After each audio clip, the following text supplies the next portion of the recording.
the country is disintegrating before our eyes. I think it's everywhere. I think it's everywhere. Yeah, well, maybe it's a broader issue, but I can only really speak to the intuition I have from living in Canada. Yeah. And, greater acquaintance and just in my own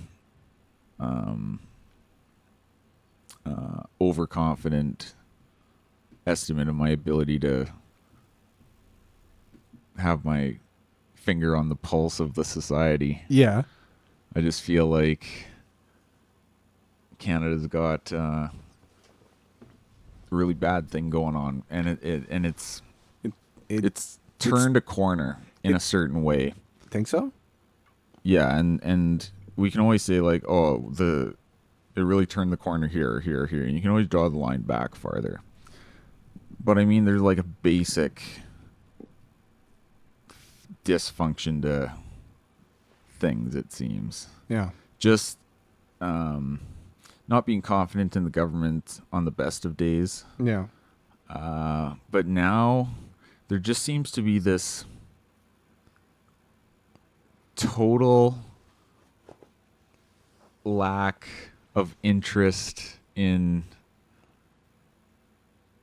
anything that is useful in a broad sense. So it's like there's no competence or good ideas, even at the very bare minimum expectations of what you would get from any kind of bureaucracy or politician. Yeah. But I guess what I'm trying to say is like, it's like as long as you say the right religious dogmas, you can be pretty much as useless as you want. It's like, Stukov over here, he's a lazy bum, but he really supports workers' rights. We'll promote him. He's a party member. Yeah, he's a real loyal member of the party. Yeah. Or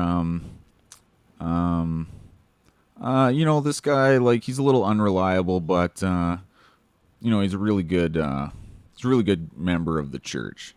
Yeah. So we'll like promote him. Okay. And but that's fine. Normally. So now it's like if you kind of speak the line on, well,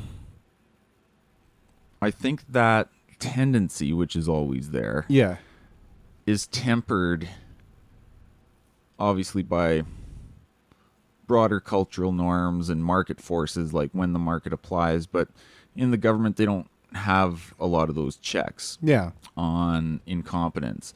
Really, all you've got is like the media talking about the honor system. Yeah. Otherwise, because the government is inherently dysfunctional, but we still get our mail. It's people still like do stuff. Yeah. Things kind of get done. But it seems like we're entering a stage where things get done. Like things don't work as much. Like the whole thing's very Soviet, and things get done, but nothing gets fixed. So like talking about our money being on fire, like 6% month on month, like Venezuelan tier shit. You know what I mean? And because I guess it's like that in Germany. Somebody kind of crunched the numbers for Germany, and it's like. It's bad, dude. It's like 6 or 7% month on month inflation, and that's bad. And when you bring up this idea that they're like, oh, guess what? Like Canada has 5 of the worst airports in the world. It has the longest processing time for X, Y, or Z. Its money is on fire. Hey, government. This seems like a job for government because it's such a big problem. Only the government could fix it. And ignoring whether it's their fault or not, but let's just say like, hey, government, our money supply is all fucked up. You overspent. Like they're like, okay, we're cutting spending. And I talked to the Bank of Canada. They're increasing rates. Like we're going to get this under control. It's going to be a tough couple months, but everything will readjust, kind of sort itself out. Take a couple notes from the Chicago school. Get this well, you know, I'll see you boys again in 3 months. We'll see where we're at. See, I guess that's a big part of it. Like you said, like they're not. There's just kind of these data points that keep popping up. An obvious one is like, you know, people complain about chaos in the airports and stuff, and like, or people talk about how dysfunctional the healthcare system is and stuff. And a lot of times, like, I think that's not new, especially for the healthcare system, which is inherently on the edge of collapse at all moments because it is a Canadian, North Korea style public healthcare system. Yeah. And it's really bad. And it's literally the same headlines for as long as I've been alive.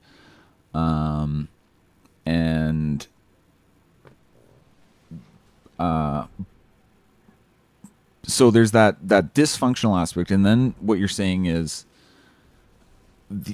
I don't know, basically the proper response when the burden of living is increasing is, at least from a government standpoint, I would think, this is my preference, of course, is you reduce the burden of government. Maybe there's some forces you can't control. I don't know. Yeah. But I'm being very charitable. Yeah. Because basically the whole problem stems from the government's actions earlier. But we have a government that won't cut anything ever, and they spend so much money. The taxes go up and the spending goes up. And of course, even if it's not a tax, the spending is the tax because you're paying for it somehow. Yeah. Either the debt sucking capital out of the economy, you're teleporting, or you're printing the money with the Bank of Canada. So either way, there's a tax involved. You're teleporting money from the future to yourself today. Well, and there was great recoveries. Like basically, we just came out of a war. If you think of it that way, it was a war against the virus, and we won because in terms of the mobilization of, you know, government resources and the crazy amount of spending, like they could have gone to war with Russia and it would have been cheaper. Yeah. So it's like the war just ended. So what happened after World War I in the U.S.? Like they cut spending like literally 50%. Yeah. And for complicated reasons, there's a harsh depression, but it's over very quickly. Yeah. After World War II, dramatic spending cuts again. Talking about America, I don't really know the Canadian situation as much, but very quick recoveries. Basically, after these massive war campaigns that consume all of society's resources and basically impoverish the nation with the government's diversion of goods and resources to the black hole of their own spending. Yeah. Whether it's blowing things up or paying people not to work.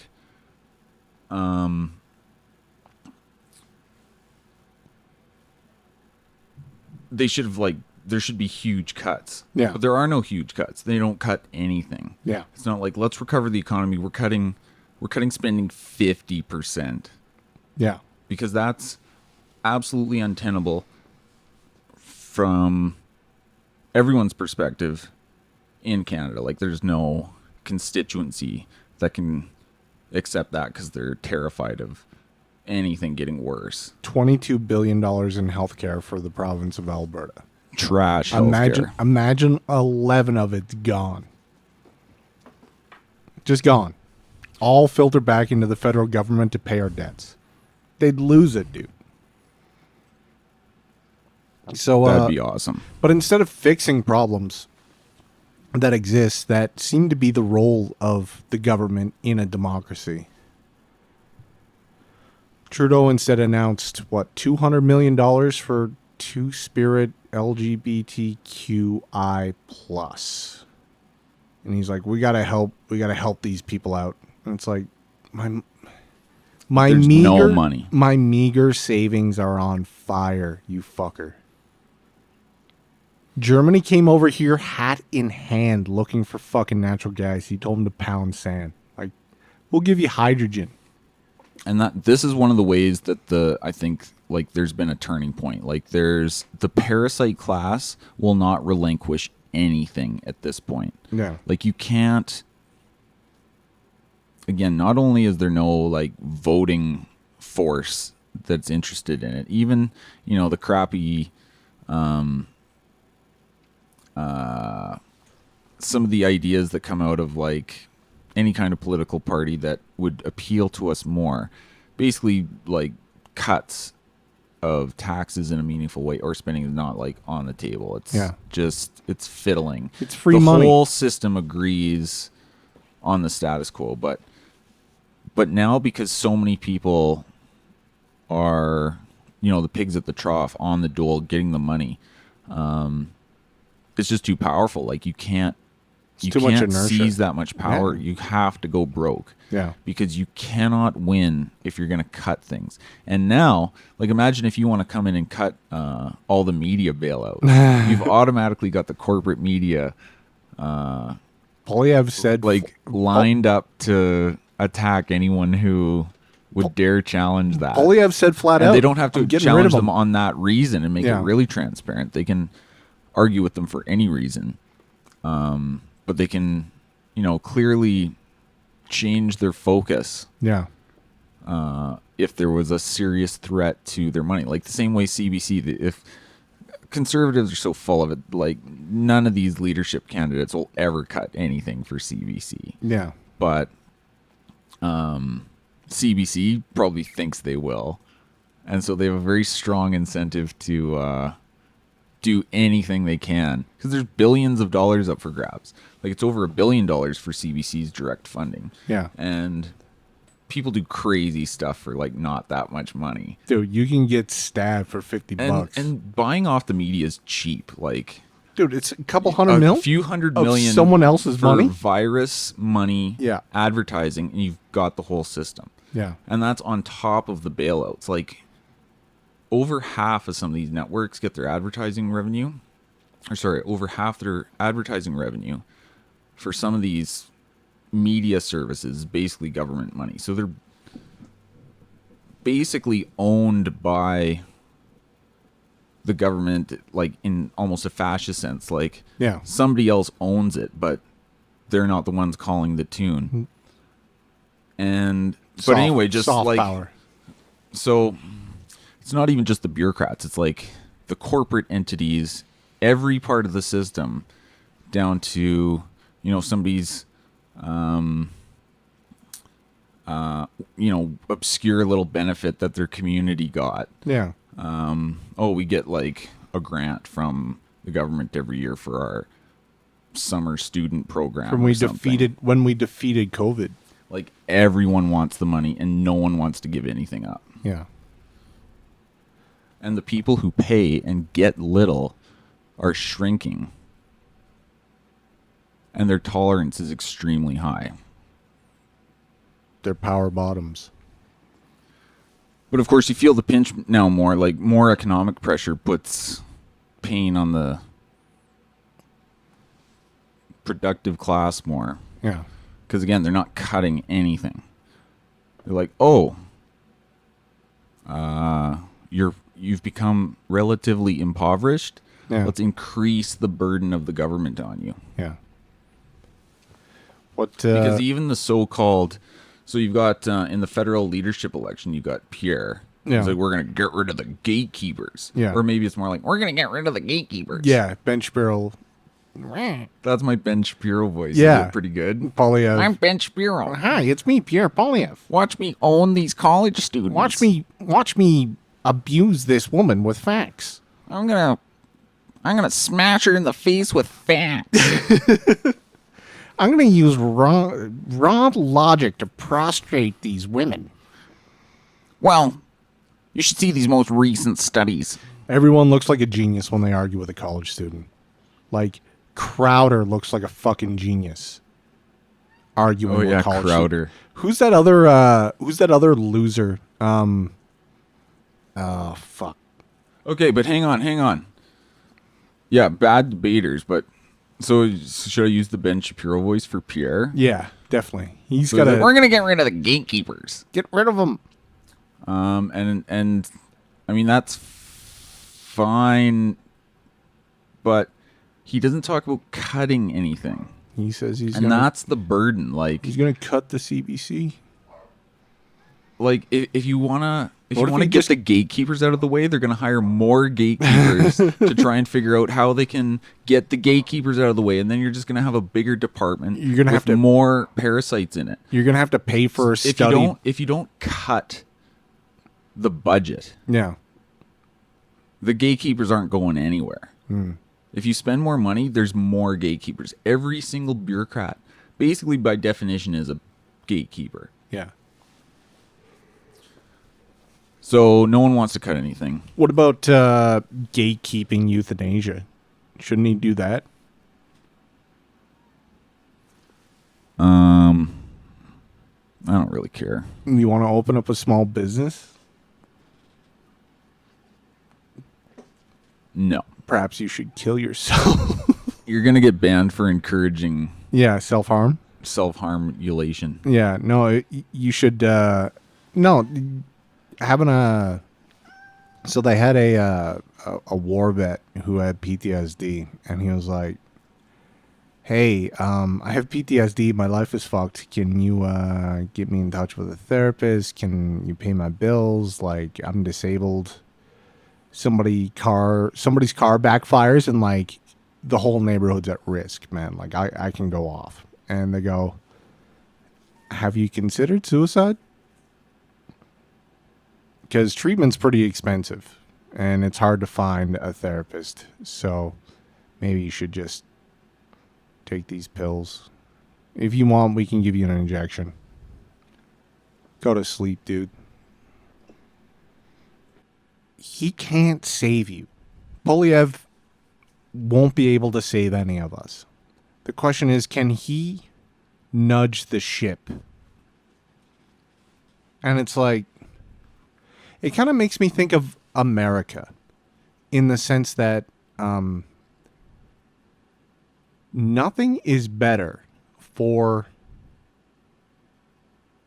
the political right than getting a win.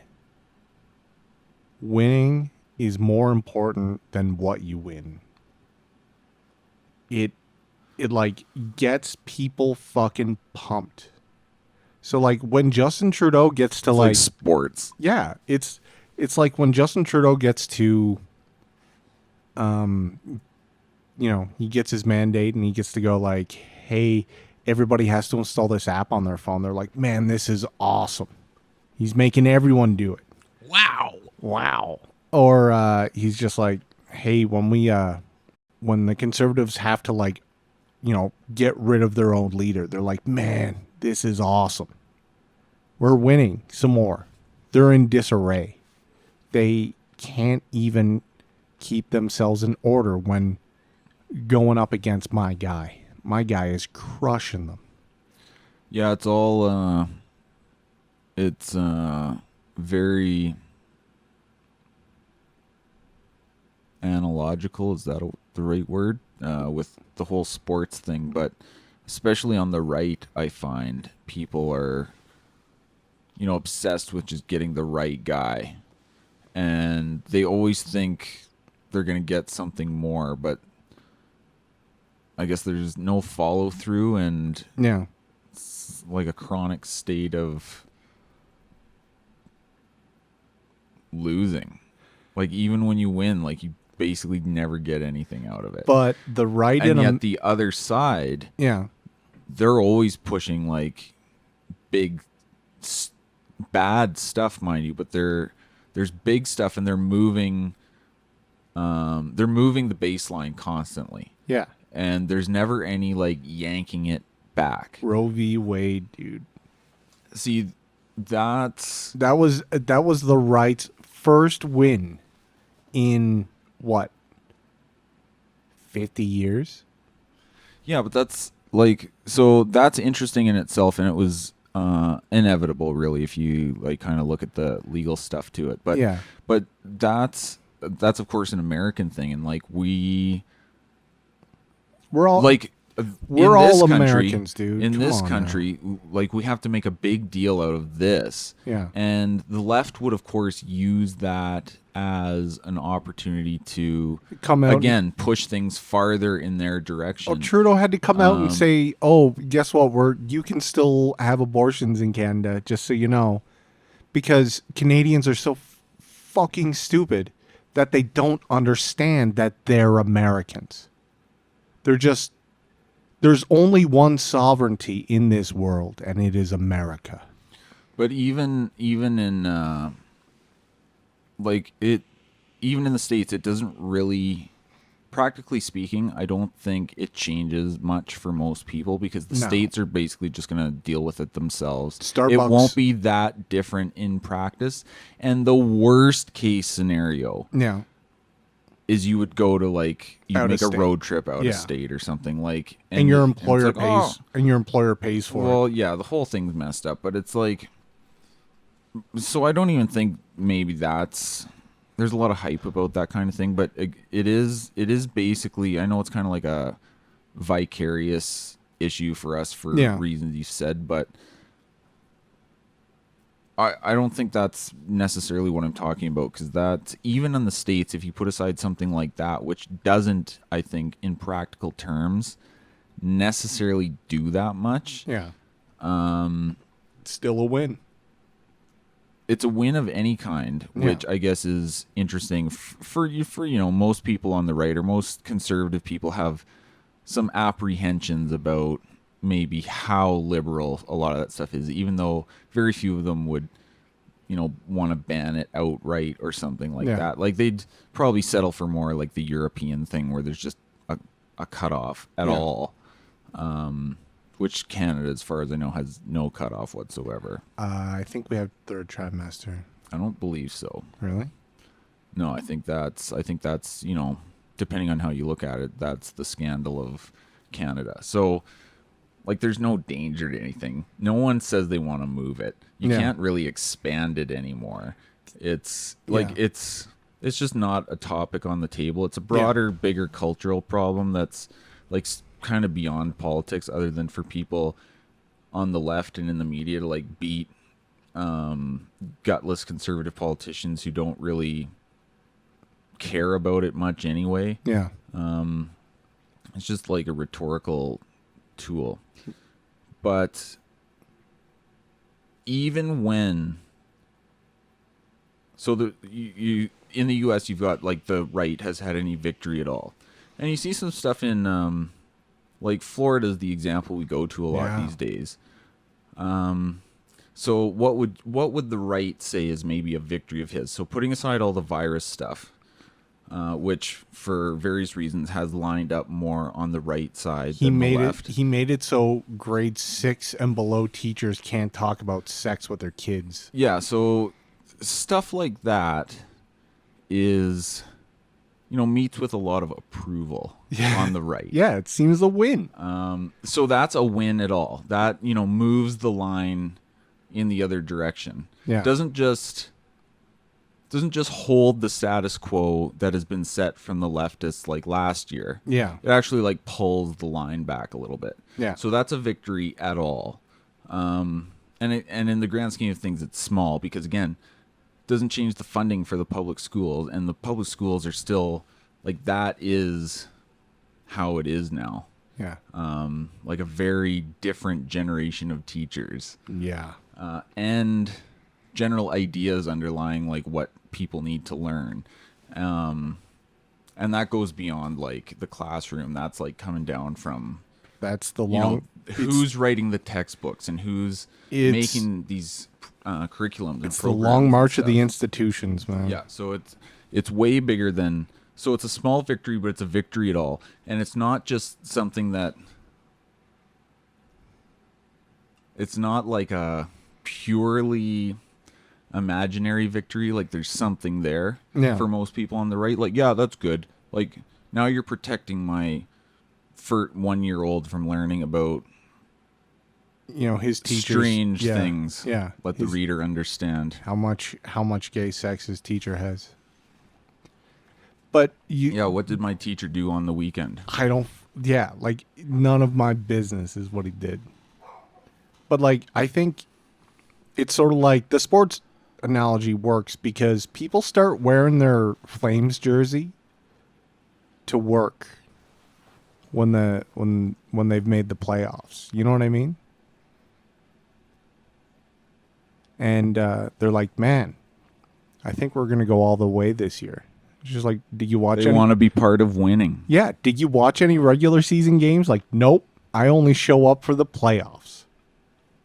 And if we're not in them, I don't fucking care. Then the jersey goes back in the closet until next year. Well, so think of us for a second. We think the media is like so full of shit and we can't stand it. We assume that the headline is like wrong by default. Yeah.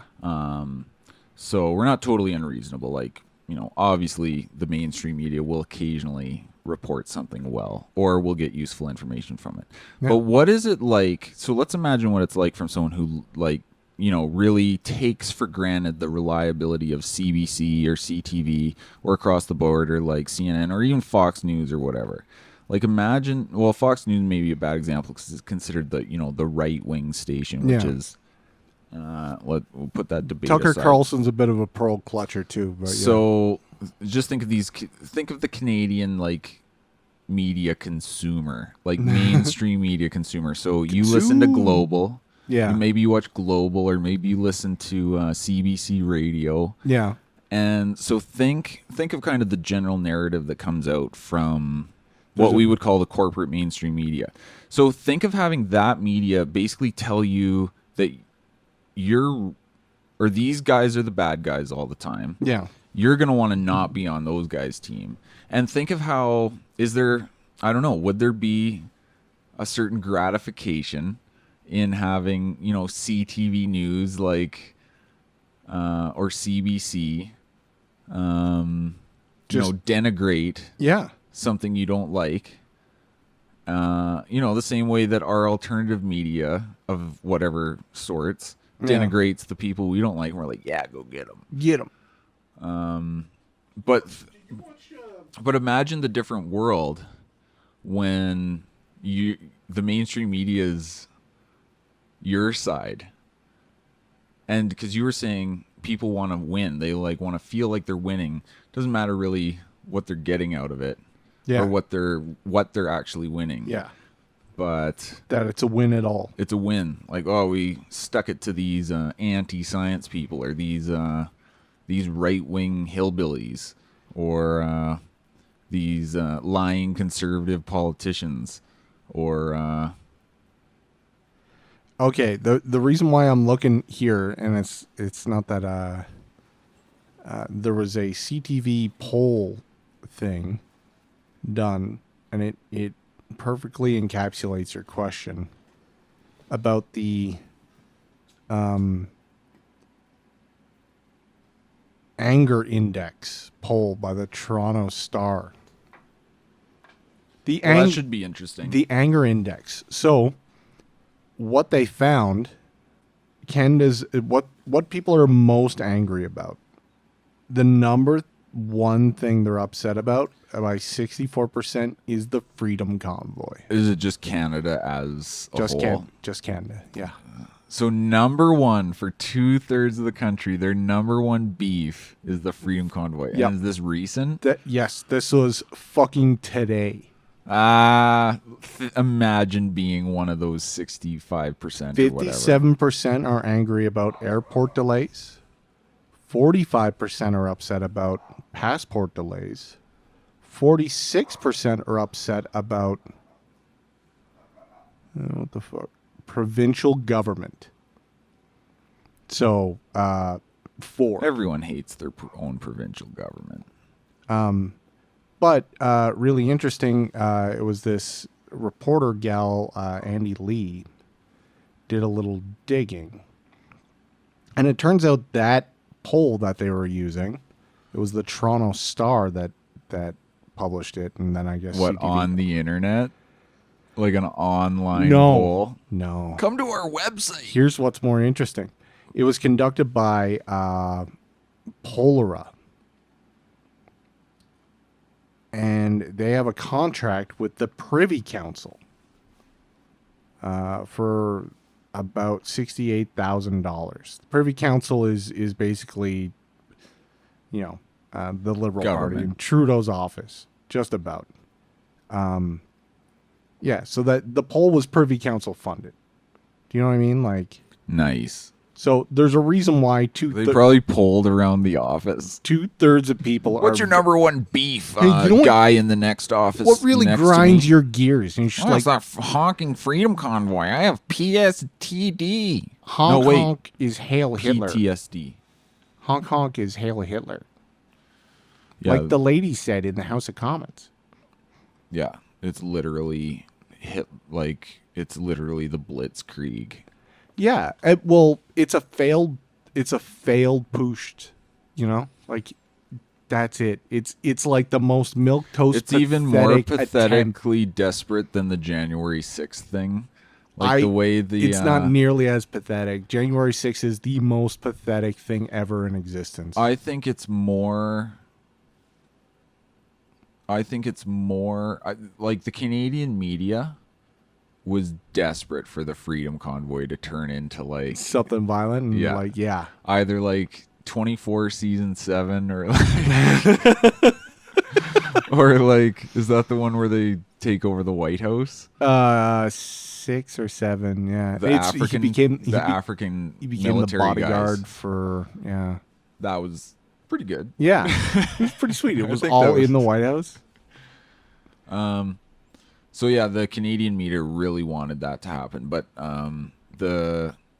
if you kind of follow the American mainstream media at all, they're really into this January 6th thing, and they think it's like the biggest deal of all time. Do you know what else they're really into? And so, but hang on, the Canadians wanted to have the same thing.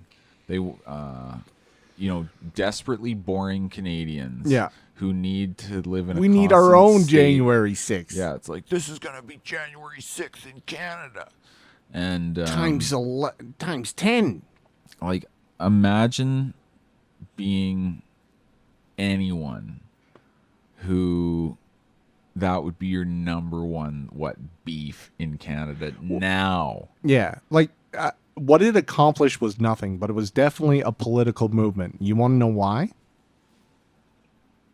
Because if you donated money to them, you now became a political enemy of the state. Yeah, and that's those little Amish girls out on the fucking prairies, like round them up. Yeah, they're basically seditious. It's like Osama bin Laden, basically. Oh, giving comfort to the enemy in times of war. No, yeah, no, it's the number one crime. It's their top issue. It's the Emergencies Act, dude, and but of course, they scared people with the freezing bank accounts thing, and that's why there's a lot of anger around the government, and that's why a guy in Grand Prairie yelled at Chrystia Freeland the other day. I was about to say, and that's been like the biggest media desperate campaign for a long time on here now. Front page of Reuters. It was picked up by the AP News. Ridiculous. Front page, Reuters in America. Canada finally made the news in America. So I wanted to talk about this a little bit because I think she's just horrible. Yeah. And like her evil, like laughing when they're talking about like freezing bank accounts. Yeah. Like it's serious. It's like really totalitarian business at that point. It's the denial of basic property rights. And in our country, in our context, for our perhaps foreign listeners, there's a few of them. Yeah. It's a big deal in terms of the laws of this country. You're the idea is like you're at war, like somebody's nuked you, and you need like crazy legislative action. So you got the Emergencies Act, not for like trucks showing up downtown. So the last time the Emergencies Act was invoked in Canada was when some Quebec separatists stormed the provincial House of Commons and killed. Well, yeah, and even that was a stretch at the time. Like, yeah, that was a hard sell. It's that's are we for real here? Like, War Measures Act for some terrorists? Are you serious? Yeah, guess who did it? Pierre Elliott Trudeau. Yeah, his daddy. Brilliant. So, and of course, that's just one thing. Yeah. Like, obviously, Alberta feels very badly treated, basically ignored, exploited by the rest of the country. So you got like an angry guy who yells at Chrystia Freeland, but she's basically the right hand man of Trudeau as far as we can tell. She's the deputy prime minister. Right. So she's a big deal. She's basically, top of the food chain almost. Some people say she's going to be Trudeau's successor, which, I don't know if that's possible, but who cares? It's not that interesting. But so anyway, she's evil. She's like the wicked witch of the East. She's not nice. And this guy, swears at her and yells profanities and like it's not just that it was profanity. You could get away with saying fuck, but you cannot get away with saying cunt. It's still a magical word. Still. Well, whatever. Like, to me, I don't really care so much what he said. Like, he was I do. Rude and angry, say. Okay. But again, we have to think of the power dynamic, if you will. What, he was a man? He was a giant man in a white beater. Source by her participation in like the entity of the regime in Ottawa. People are pretty angry at that. Nobody attacked her. Nobody there's no like threat. He's just a angry yelling guy. Which is, obnoxious. Yeah. But this guy's basically like become the target of the entire media narrative building establishment. Is like, this is the worst thing, and every politician's in on it. Like, we have to disagree reasonably, and everybody's got to have our mayor gave a little speech about it. She put like a 2,000 word essay on Twitter, which probably took her like 3 days to write. It took her staff through like a couple hours. Like, just insane.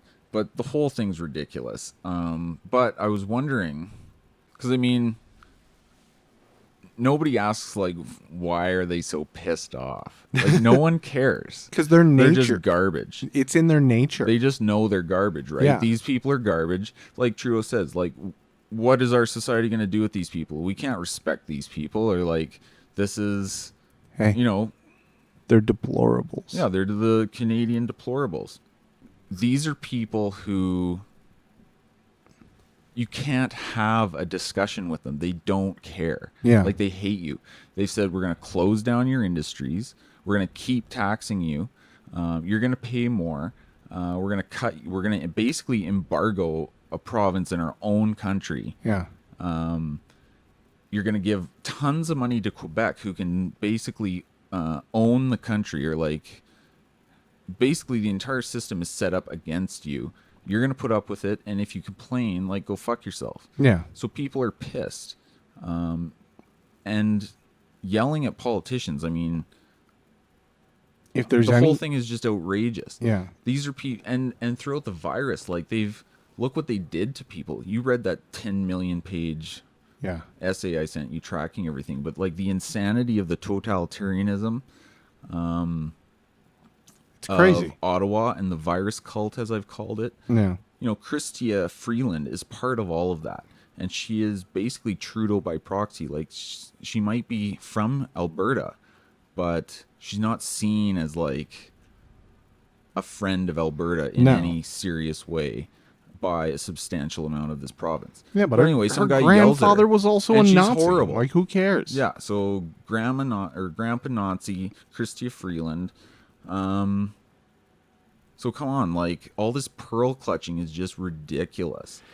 And I mean, it's another one of those things where it backs you into a trap where you have to defend a uncouth person. And, he's got all the fucking things that make you go like, God damn it. Like, but it fits certain stereotypes. Absolutely, like rolling around in a wife beater, like looking unkempt and unemployed. That's what I like to do. And shouting vulgarities at what is effectively your betters. And she's a hobbit. She's like a tiny goblinoid dwarf woman. Yeah, like if you want to talk power dynamics, like that guy could have fucking laid out all of those women at once. There's no power dynamic anymore, dude. Like he could have ate them for breakfast. And he never would have. That's the thing. Yeah. He was an angry yelling guy. That's the extent of the story. To them, angry yelling is violence. Yeah, exactly. But it's you say, well, Chrystia Freeland, like there's been probably more whining and bitching about this guy from the corporate media, which is paid off by Ottawa, by the way, than any of the level of bitching and like passionate attempt to hold the government to any kind of accountability. They've been more nasty about this guy than they're critical of the government, which buys them off. There's a little bit of that right now with I guess they hired this guy, I forget his name, but he was hired by the government to create a anti-hate like program and department and all this other shit, and then they go through this guy's like social media. Turns out this guy really hates Jews, like really hates them. Who are you talking about? Fuck. I will have to look it up. Well, anyway, so one of the big things, like, and Kenny was out with it too, like, this is unacceptable to treat a politician this way, and like, yeah, thanks, Kenny. But the thing is, they're like, we have to respect our differences and have civil conversation and things. So here's my question: how do you have a conversation with like an enemy that wants to destroy you? You can't. Okay, so the entire basis of civility, like, you don't have a civil conversation with the bear that wants to eat you. It's a technical problem. It's like dealing with nature. And Ottawa is like, it's like that. Well, technically, it's this force. It's like this. It's like this dogma, impersonal dogma, like embodied in these people. And there's no reasoning with it. There's no having a conversation with it, because as we've Terminator, discussed, it'll never tire. It will never stop. There's no limit. Like, there's no acceptable argument to put any kind of limit per se on like the progressive agenda. That's why it's got these big impossible schemes to like transform society, whether it's create your own gender, or control the climate, or control like public health and vaccine, medical passport, and imperial dominion. And just this idea that there's no limit, like it's all encompassing. So you can't say like, no, you can't interfere with us in this way. And there's no valid point to have a meeting of the minds, because they don't accept the idea of a limit at all. Sort of. I mean, okay, so as I think about it, you can't have a conversation in good faith. You can pull a diagolon, I guess, and just troll the shit out of them. Because nothing, for the most part, nothing's more embarrassing to these people than because trolling is about turning them into some kind of performer. Yeah, and that's what the diagolon prank was, which was some guy, some quote unquote far right extremist shaking Pierre's hand in a photo op, and the corporate media spazzing out about it. And then this quote unquote far right extremist, and I don't know anything about the guy, like whatever. Me neither. Literally know nothing, except that the media says quote unquote far right extremist, whatever that means. Yeah. And he's a member of some evil conspiracy group called Diagolon, which also I know nothing about. But anyway, so this guy's like, yeah, I did that. Set up. I set that up because I knew if I was in a photo and the media would freak out, and they did. Ha ha ha. So he's like, I'm a PPC. There is voter. a certain Fuck value you. in that kind of trolling, like you said, not having a good faith conversation, because it's a kind of a weapon. It's part of the info war, if you will, because you're trying to make them look bad. And some people would say that's what happened. So I looked it up. The guy that I'm talking about is Laith Marouf, who is he is being paid by the taxpayers for anti-racist campaigns. And he has, I think there was one where Heritage Canada or whatever. The Heritage Department. Yeah, and they dug through this guy's fucking pointless bureaucracy. Yeah, and he was just like, there was a photo of like a Palestinian woman like getting messed up, and he's just like, this is a travesty. One Palestinian woman is worth 1,000 like disgusting Jews, and like, yeah, he sounds like a 4chan guy. Dude, he shitposts IRL. Like he was anti-Semitic on main. No, but not just like an off, not just like an by today's standards, not just like, a marginally offensive statement. It's like, oh yeah, sorry. Who do you think they are? Like Elon Musk? No, some pretty dude, it's serious. Pretty feisty. Dude, it's spicy for anti-Semitism. Sure. Yeah. I would go. So of course it's pretty funny. Of course the government would hire to root out racism in the department, like a racist dude. Yeah. Makes sense. Well, like my metric for what is racist is super fucking high. Like it's like, it when you see it, and some people look for it and they're going to find it. And I just assume it's not there until it like can't be ignored. And then you're like, okay, there you go. So what's your assessment of that, dude? Yeah, 100%, dude. Easy. Like that guy definitely listens to Mr. Bond. That guy 100% equates every Jewish person with a Zionist. He, like that guy thinks that, like he maybe denies the legitimacy of the state of Israel, or, like he just is, he really, really fucking hates them. And I think he's from, I think he's Palestinian or something. And it's just like, well, if you were to pick a group of people that maybe have some legitimacy in their beef with the state of Israel, maybe they've got some cause. So do you know when that's, because somebody dug up his old social media posts, which is where all that stuff came from. So was that a long time ago, or was that relatively recently? Because imagine he was 15 years old.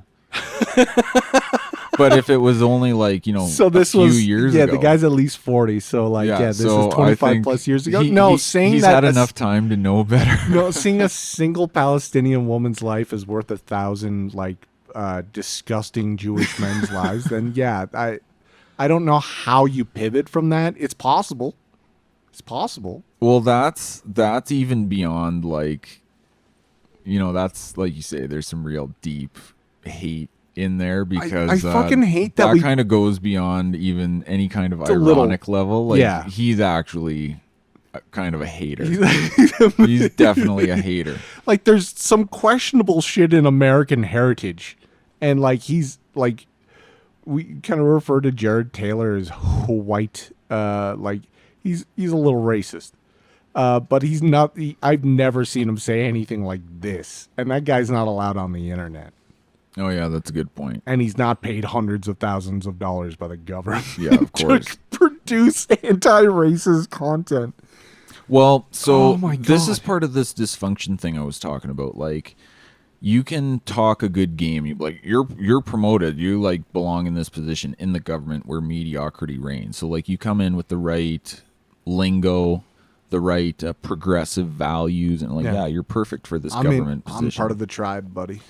So it's like, two things happen there. On the one hand, again, like we were saying, mediocrity will thrive because it's like he's got the right progressive values, or he's a good Muslim, or he's he's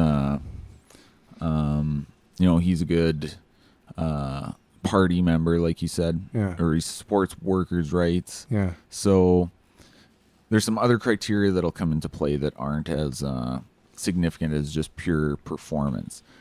So you don't have to be as good to get as far, say, before you kind of hit your limit. Yeah. But the other thing that happens, I think, is you can put on like a veneer of like the bullshit progressive anti-racism kind of philosophy, but underneath it, like, that's not what you are, and you're using that as a shield to kind of hide. Like, I think a lot of these male feminists is kind of the classic example. I think a lot of them are like disgusted by women in weird ways. You think so? Yeah, like the male feminist is a truly creepy person, and I think they've got a lot of deep-rooted woman hatred. They're disgusted, but really, I never picked up on that. I always just saw it as like creepy dudes trying to, like, in the same way that this guy was probably like, oh, like the poor minorities, like, man, I hate racism. It's so bad. Can you give me $100,000 to produce material about how bad it is? That is the equivalent to like, oh yeah, like, oh, women are so oppressed. Like, maybe we should go back to my apartment and talk about it. You wanna get some fully organic pizza and talk about it? I think that comes from a lot of like unhealthy views of women. I just see it as a fucking mating strategy. But I think you can play along. Ladies have confirmed for me that guys that describe themselves in that way are almost always creeps. Yeah, because they're on the spectrum up to the point where they start like cutting women up and putting up the pieces in the freezer. But they're just not that far along. But that's like kind of I think that's the pathology, so to speak. I never followed. Not that I'm a doctor. I never followed the hate thing. I just saw it as like a pathological, like, I'll say whatever you want. Oh yeah, it's a hater so thing. I can fuck you. You know? Well, there's probably some of that, but those aren't like the male feminists. Those are maybe more cynical types who aren't really, on playing along in the same way as what I'm thinking of as the male feminists. But think of it this way. Maybe it's like the so you know how the leftist often speaks about, the racial minority? Yeah. Like, because they're pretty racist? Yeah, okay. Well, think like the white leftists especially will say to an entire group of people, like, you can't do it. Like, you're too... can't do it. The system is too like, you need my help. Yeah. It's patronizing to like an entire group, and basically puts them in this, or kind of looks at them through this lens where they're inherently worse, because like they can't do it without the system that this enlightened white leftist is willing to manipulate just on their behalf. The new white savior. But it reminds me of the New Discourse's phrase breakdown for the term historically oppressed. Well, the beauty of the phrase historically oppressed means that there's no point in the future where they won't be historically oppressed. Do you know what I mean? Like, once you're historically oppressed, you're there. It's that forever. Yeah. Like, we will never move past the kind of... Well, they have the whole social justice religion comes with its version of the day of the Lord, or like, the final apocalypse, like the revealing when we have a conversation about race or something like that, right? Or, we all sing Kumbaya, or we overcome, or we make amends, or whatever they think it is. But it's like an eschatological moment where it's like people waiting for Jesus to come back, basically. So you don't necessarily expect it in your lifetime or anything, or even think it's like achievable in a sense that you're moving it forward. Yeah. It's a battle one kind of must separate strive issue, for. but it's like, think about how the male feminist, feminism is kind of like a reaction against what we would maybe traditionally think of as feminism in some way, or the feminine, from a certain point of view. Okay. Now the male feminist is latching on to that. So it's like he also is essentially disparaging what is traditionally feminine. So I think that's a form of like contempt for, that side of mankind. Okay. So again, I think it's rooted in like anti-woman. Makes me think of trad thoughts. Are you familiar with the trend of trad thoughts? Yeah. Yeah. It's a shame. Check it out, guys. Bunch of phonies. I want to have babies. Get out of here, you grifting whore. There's no way you want to have babies and not have a job. Aren't you a woman?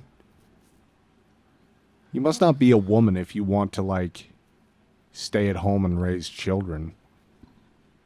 I don't know. I think only whores want to homeschool their kids. I think like a lot of these guys are idiots anyway. Like, some of the people yearning for like a trad waifu. Yeah. Fields of wheat. It's like, like they really don't get it. No. I mean, a lot of them that would require. So a lot of them are single in the first place. Yeah. For instance, but putting that aside, our communities aren't really set up very well at the moment. Like for a lot of people, like especially in the way like say whiteys like us live. Yeah. Where we're a lot more like isolated from closer friends and family. Yeah. Like we're in suburbs and stuff. Yeah. So let's say you wanted to have like 7 kids with your wife. Yeah. And you're like, well, she'll stay home and take care of the 7 kids. And it's like, that's not really the normal situation. Like there might be a broader family or neighborhood system to help interact with that. Like even growing up, simple for me, I don't remember most of the people on the street, but my parents were like at least acquainted with them and at least had good enough relationships with a number of them that I could basically get dumped there, like, in a situation where somebody's got to leave, or something's got to be dealt with, or like nobody can get home, so can you like stay here for 2 hours, like when you get off school or something. You got to have a lot of community network there, and I think a lot of that like that tissue has been broken down. So you've got what looks like communities. Why do you think the people aren't really in a community kind of relationship? So you like, how are you going to have a traditional family and spit out like 5-6 kids like they did in the 60s? I know. Plus it's also more expensive, I think now. It's relative to the burden of, like the burden of your resources that like go that not to your household because of government and regulation and foregone opportunities and things. I think it's quite a bit worse now. Do you know what the birth rate in South Korea is? Like 0.1. You're not far 1.1? No, it's 0.8. It's like it was 0.8 and now it's down like below that. That's really low. Dude, in 2 generations they're gone. Yeah, it's crazy. No more K-pop, dude. K-pop is going to die in 2 generations. There's going to be no Koreans left. Well, that happens. Like people disappear. But it seems to be happening for the wrong reason. Now, if you go with kind of like a biblical idea, like go forth and multiply and subdue the earth. Yeah. And you think of like progress. You get the division of labor with more people. Yeah. You get like bigger families and bigger, social bonds and love and all that good stuff. And in theory, and then obviously economic growth, more productivity. Okay. So like a bigger civilization, like bigger capital stock, like that's. But why aren't Koreans fucking? Well, so I'm saying the opposite of that is population decline. Like, it reverses all of it. Yeah. So if a population like actually wants to sustain itself, Yeah. It might shrink for a generation or something, but that won't be permanent unless it's like truly lost its like will to prevail. Yeah. And it seems like the West and Korea, like some of these places that are very westernized in Asia, have very low birth rates. And there's something in,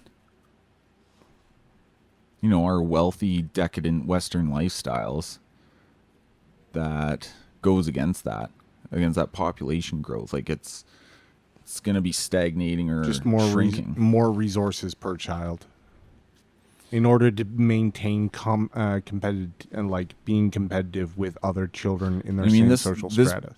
Happens a lot where you know, women can get more educated. Like it happens in Iran, for example, and it's pretty common when there's more choices for the women in terms of like, do they want to go get a job, or they want to start like pumping kids out when they're 18 or 20 or 22 or something. Yeah, it makes a big difference. But there also has to be kind of a change in the orientation of society, and that can happen pretty quickly.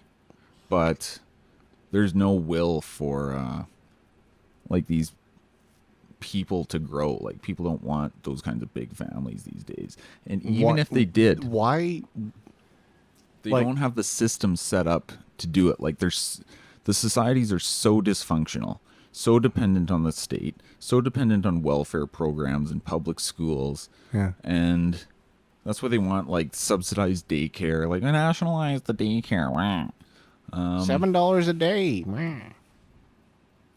Yeah, it's, I don't know, it just doesn't work. And because we were talking about birth rates, talking about the birth rates, but what do you think about the fact that the rate of abortion seems to be kind of correlative to immigration? I have no idea. I think it's correlative to socialism. Socialism rots your ability to like care about the future. And if you don't have hope for the future, you won't be likely to have children. You're like, the best is not yet to come. The suffering of young birth. Yeah, so I think it's too much of a consumer society. And has no hope for the future. It's like, what if they theologically and ethically bankrupt? So what do you think of... So America did that. They're like, we're going to forgive like what, $10,000 of student debt for each person. But meanwhile, they were giving away, like, I don't know what PPP loans are, but a lot of people took out a lot of loans they don't have to pay back. Those virus loans. Oh, are they? Yeah. So business virus loans. So they just got free money. And yeah, pretty much. And they're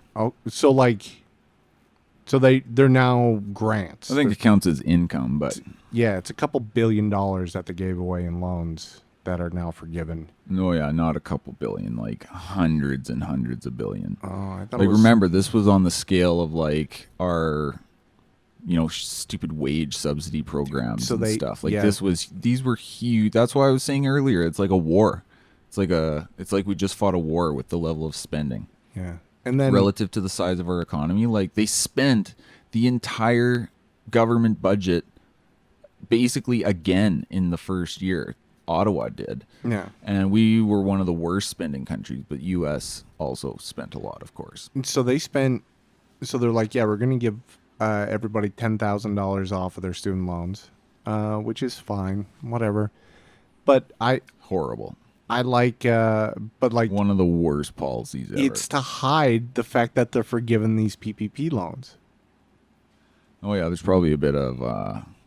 I think they were all forgivable in the first place, though. No, under most circumstances, I thought it was kind of like our, like Alberta had a program like that, Wasn't PPE, but it was some kind of like emergency there's business loan. There's a big shit list. There's a basically a sunshine list equivalent of Americans who borrowed $80, $90, $100,000 plus dollars from the government, and it was forgiven. Oh yeah, it was like almost $1 trillion. Dude, it was a big deal because I think it was Marjorie Taylor Greene who is somehow managed to get $60,000 out of the state, and everyone's like, "You fucking bitch."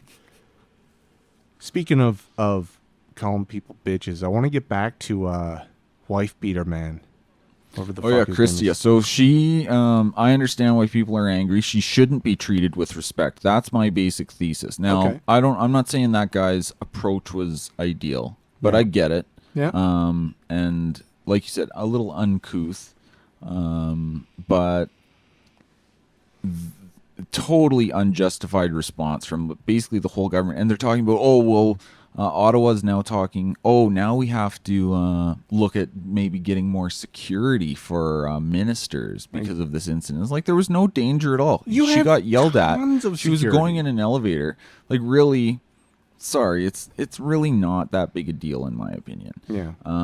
And I think, like, I'm not joking when I say a lot of these politicians should be put in Gitmo because that's where they belong. They're criminals, but... Well, okay, so that was part of the thing. Like, so the scale of the power she wields against people compared to this, dude in Grand Prairie in a tank top. Yeah. Like, he is the underdog, and him yelling at her is nothing compared to what she's done to people with glee. I remind you from her press conference about freezing bank accounts. Yeah.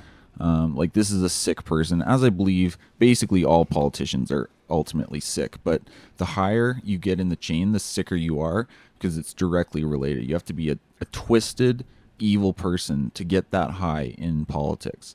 Like, your heart is like black ice, truly.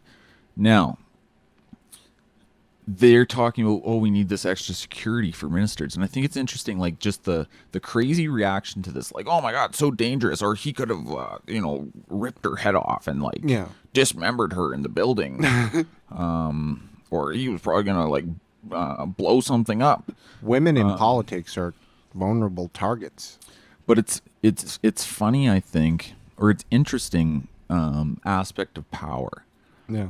That the more power you get, like the more kind of paranoid you get, the more you fear like the ruled, and it's like almost part of this like safetyism that underlies like almost everything, like from the virus panic to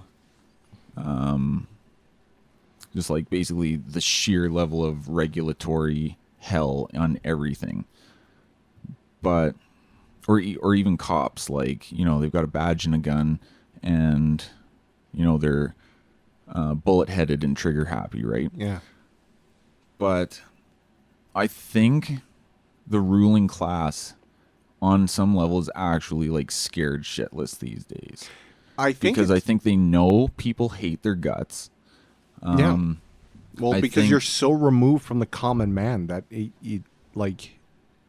Well, I think they know they have, like, basically no trust. Yeah. They have no ability to actually fix anything. Yeah. Like, they literally have no idea how to fix anything. And even if they did, they couldn't do it because they can't conceive of a solution that involves no government, which is basically the only solution. Like, cut it. Get it out of there. Cut. Yeah. But they're so powerful. Like, the modern state is so powerful. Trudeau's drunk with power. Yeah. He just steamrolls over any kind of reasonable limit, even from a moderate-minded, say, Canadian perspective. Yeah. On what that limit should be. It's just crazy. But I think there might be a sense in the ruling class that they're kind of losing it, and that's why they're kind of grasping at these crazy visions. Like, do you think it's better? Like, remember that line from that V for Vendetta movie? Like, people should not fear the government. the government should fear the people. Do you think that is a better state for the world to be in? No, definitely. So what do you think? Should the people fear the government, or should they fear each other, or should neither fear the other? Neither should fear the other. So neither the government should fear the people, nor should the people fear the government? Yeah, they should. Is that possible given the nature of the state itself? No. Well, that's a problem. Yeah. I've become a royalist, dude. Are you a monarch now? No, a royalist. What does that mean? Well, just the idea of sovereignty. And like, look, if you don't like it, get the fuck out. That's it. That's all. You're like, I like the idea of corporate boards. You can vote on your fucking CEO, but ultimately he's accountable to the board. And he has real Is that power. royalism? Like, what is royalism? Did you just make that up, or is this coming from somewhere? It's a Yarvin term to kind of get around the idea of the monarch and return to the idea of the sovereign. Well, what does that mean? What is he talking about? Sovereignty in the sense that they have absolute power within their domain. How is their domain defined? It can be defined in any way. Technically, you're the sovereign of this house. Well, the communists might define this house as something is sovereign over. They could try. They could try, but the law will back you up on that. But, like, the idea that...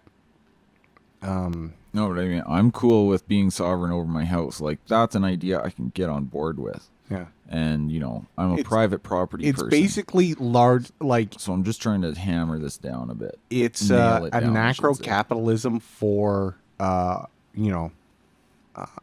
enclaves, in a way. Where it's just like, look, this is this guy's show. Like, it's none of your fucking business.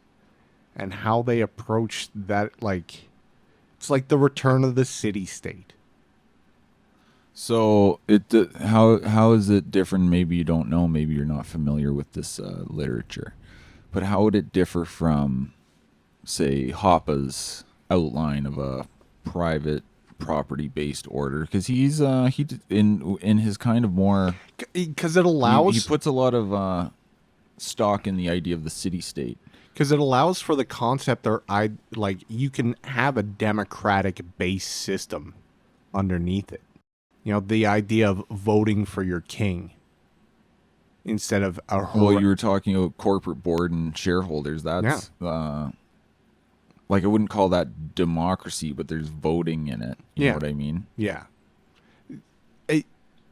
Even majority rules depending on the shareholder agreement. Yeah, whoever's got the most shares, we're good. But the thing is, you can have whatever agreement you fucking want.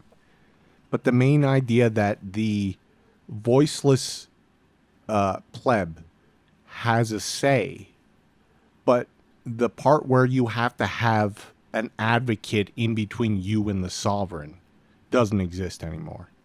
Okay, so I gotta be frank.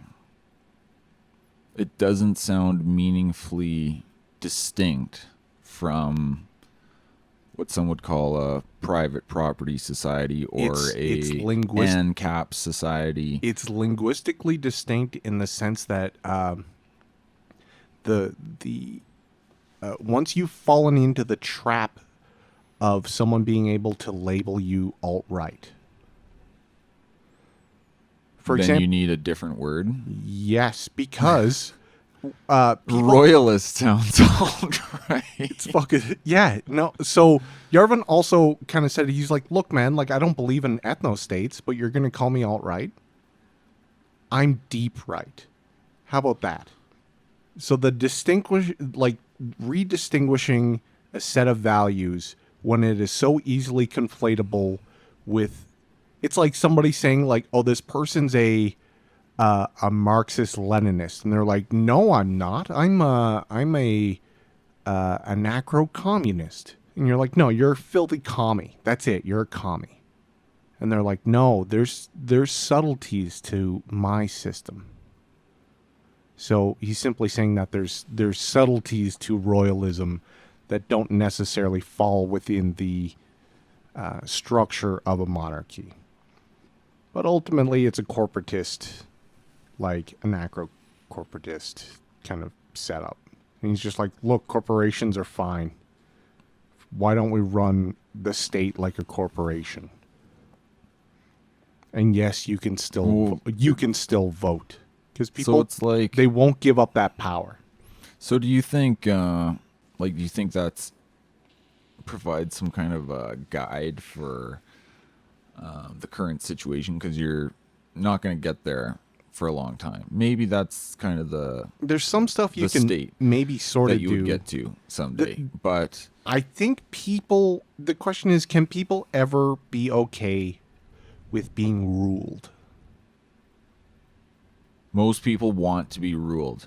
But they don't want to say that they're ruled. They don't want to understand or know that they're ruled. Like, we are ruled. No, it's like the Isaiah's job thing, or it's like, or heck, you can even say it's like Aristotle's natural slave thing. Not that some people deserve to be slaves, but some people Just are. want to be, like, they want to have somebody who's in charge who's not them. Yeah. And that's actually okay. The Like question is, what is the nature of the person in charge, and like what are they in charge of? But it's okay for there to be hierarchy, and there should be a place for everyone in a proper system. Because I don't want to be in charge of Me neither. certain things. Yeah. Just because you work in a field doesn't mean you want to be a small business owner. You know? Some people just want to be workers, and that's okay. But that the Isaiah's job thing, like it's that knock essay. And I think we've talked about it before, but it's basically one of my favorite essays of all time. Yeah. And the idea is some people will just never get it, in the sense that they will never get the desire to not be ruled. Yeah. Or they won't repent, if you will.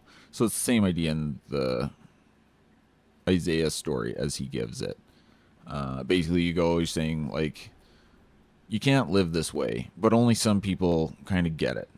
And it's like Etienne de la Boétie talks about it in his voluntary servitude book. I'm not familiar. It's Rothbard and Hoppe were big fans of it, but it's one of the most radical political philosophy works of all time. Yeah. Probably. It's 500 years old. But the idea there is something he talks about is that,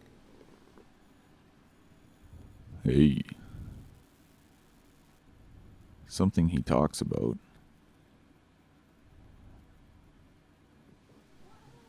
Check.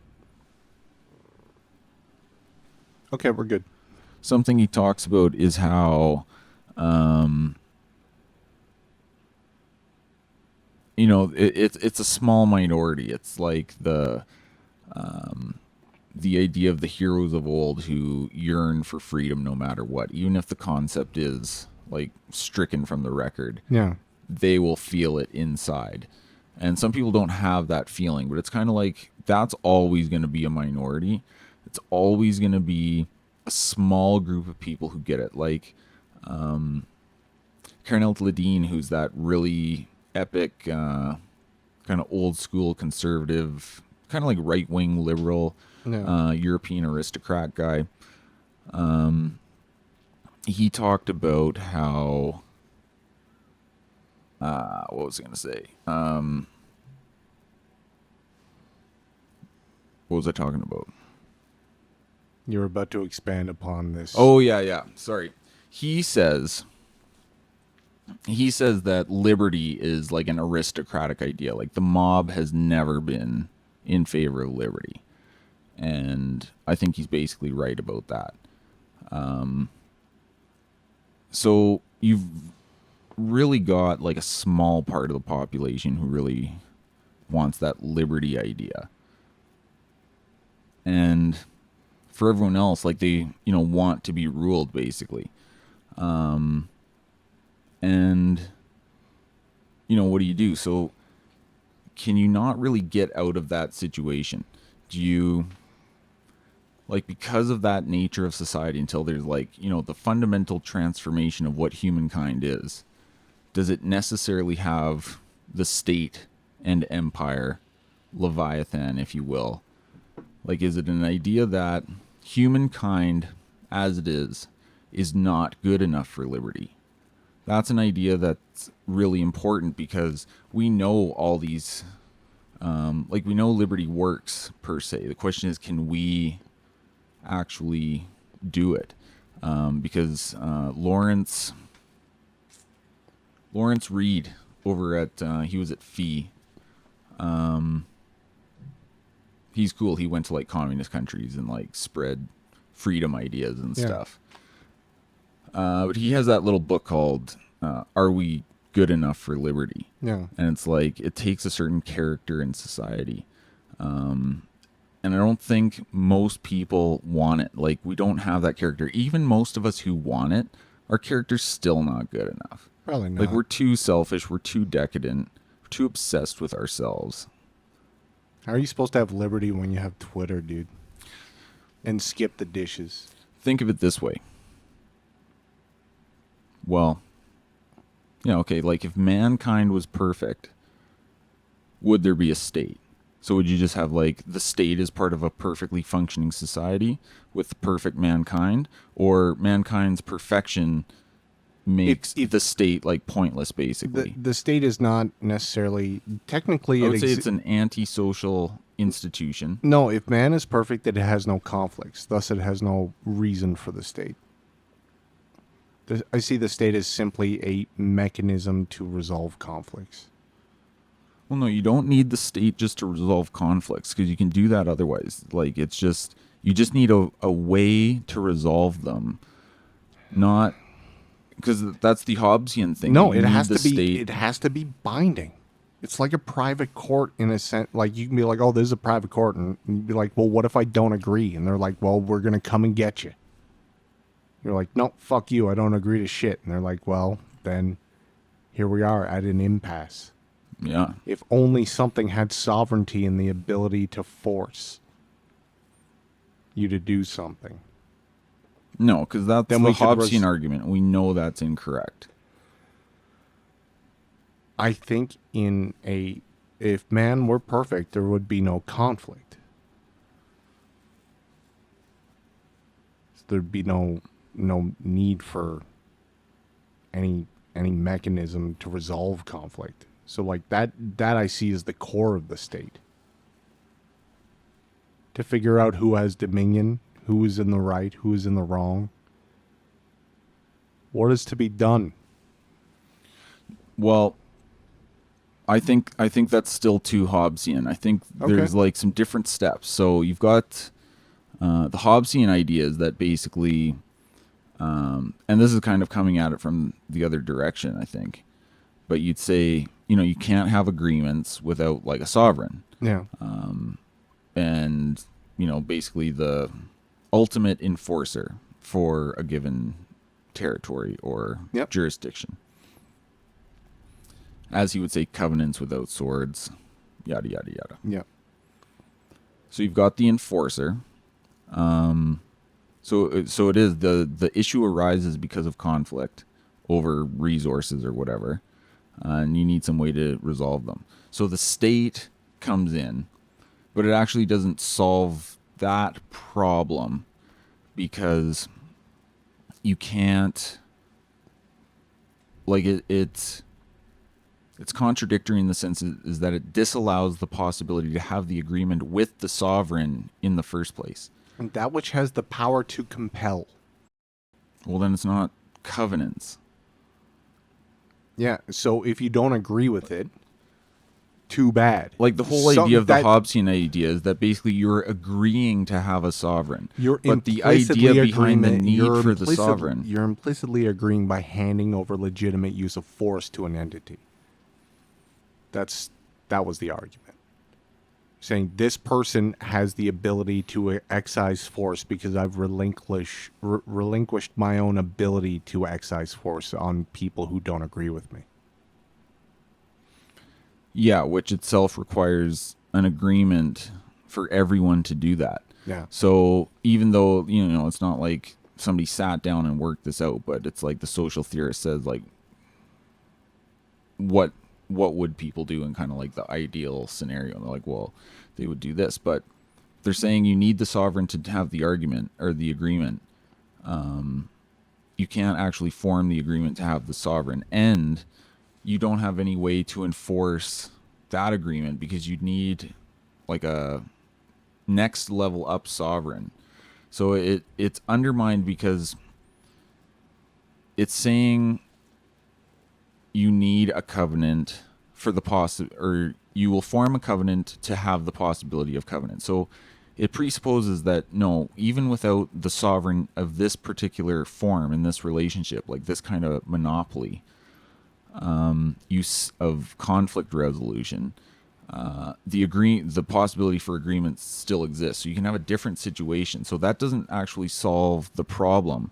You could have a more private or cooperative or maybe royalist, if you will, arrangement, which would be different, not the same kind of monopolized function. And then you would still have, conflicts, but you would have a more polycentric way of resolving it, which would be more just and more effective. But then the other situation is where there's no more conflict at all, in which case you don't need either a polycentric or monopolistic kind of legal system as such at all, because you're at like Shangri-La or the Garden of Eden at that point. A perfect humanity also denotes a perfect distribution of power. So there's no need for an external sovereign there either. But because we're not there, then so imperfect people have imperfect distributions of power and conflicts. So yeah, I don't think we're not good enough. No, so you just got to ride it out till Armageddon. What I wanted to get back to with the Freeland thing was actually wasn't about power. It was about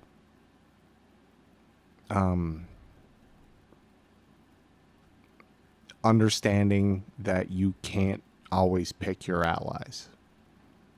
And you can't always pick who is your face. So, like, it's sort of like when somebody who's like a big liberal or like leftist darling, and it turns out that person's like comes out that they're like a pedophile or something. That doesn't tarnish all the leftists. They're like, oh, what? We've never advocated pedophilia yet. I mean, at all. And they're just like, that person is part of our crew until they're not. And even when they get in trouble, we'll fucking give them a little, like when Obama fucking pardoned those terrorists from the 1970s from the Weather Underground, even though they killed people. They go, look, you're just down for the cause. That's it. But there's an awful lot of conservatives who look at this guy and they go, what trash? What uncouth trash? And now I have to worry about the optics. Oh, for fuck's sakes, the optics. And you have like sensible conservative fucking Western Standard what's his name again? Corey Morgan? Yeah. I can't wait to, like, of course he's going to come out and just be like, oh, you can't do these kinds of things. And it's just like you couldn't stand outside Gondik's fucking house and, say that it's fucking reprehensible, that she should say that it's crazy to have unvaccinated people intermingle with vaccinated people. That same kind of sensible conservative, don't split the vote, pussy ass shit that I think there's too fucking much of in Alberta. Oh yeah, crazy. You know, like, because they're just like, oh, I would never. It's just like, yeah, fuck you. He is attacking your enemies. Well, and they don't even try to couch it in terms of like some kind of like, I understand the anger. Yeah. Like, they're just like, screw this guy. Garbage. Yeah. Because it really is like an amazing degree, especially we've seen, I think, all throughout like the Kenny regime of Alberta. Like, there's some things from the grassroots kind of trickle up, but in general, all like what I would call the pandering is to more left-wing stuff. Yeah. And, well, yeah, continue, I guess. So, and then you have like, I think it was Viva Fry put out this little video, and he's just like, oh, this accomplished nothing, and it's a horrible strategy, and you can't just like going around spewing vulgarities, and oh, what a wasted opportunity. And this guy's a political coomer.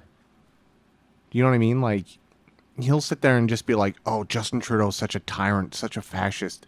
It's just like, well, and what? Yeah, well, they're loading you up in the boxcar. At least you'll know you weren't mean. Yeah. It's like, at least I wasn't mean. I tried to keep things civil. I never called anyone a cunt. You know, like it or not, he's on your team. Sorry, he's on your team. Because if you have opposition and you don't like that opposition, you have to own your team. Yeah, that's it. And the leftist politicians never throw their crazies like under the bus, really, or they not until absolute last resort. But basically, they'll always frame the bad behavior. Yeah. Like, think of the way they talked about the Freedom Convoy, for example, versus Wet'suwet'en, like train blockades or whatever. Yeah. It's obviously different. I mean, you know, that's fine because you're going to have obviously different views, but kitties. Yeah, we got some fighting cats. Oh man. We're recording in an abandoned train yard. Quickly. These are alley cats. Kitty Christie Freeland, run. He's got a wife beater on. Oh my God, he's calling her a fucking bitch. So there's a lot of interesting issues there because you can say, well, what is acceptable to do? Again, you can't have a conversation. Like, you're cut off. You have no... It's like it's like the slave trying to have a conversation with his master. Like, yeah. You can't reason your way out of it. And they have no interest in conceding anything. They'll push as hard as they absolutely can before you basically really flip the lid. But and they're really just trying to find like the perfect balance of and rate of increasing exploitation. I'm just now, saying, you know, say, oh well, tarring and feathering. Obviously, if bad words are going too far, then tarring and feathering would be much too far. Yeah. Well, I'm saying that's what the respectable opinion would be. Yeah. The problematic position would be to say, well, no, they deserve to be tarred and feathered. Yeah. Like, it would be morally justifiable. That would be a quote unquote disreputable position to have. What an extremist you are. Yes, that would be the extremist position. But you know, I think one of the writers of the Alberta Sovereignty Act stuff, I think he raised the question, like, how do you talk to these people? What have we been doing for years? Yeah. What did they try to do with the equalization referendum?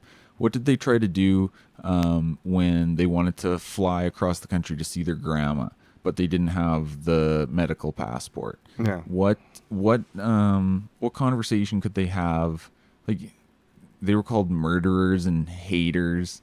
and like every horrible name, like the worst people. Yeah. They're not interested in having a conversation. So he's basically stooped to their level. Like he's not worse than them.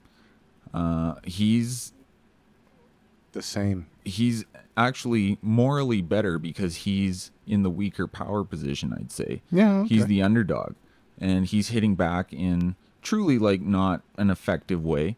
It doesn't really help.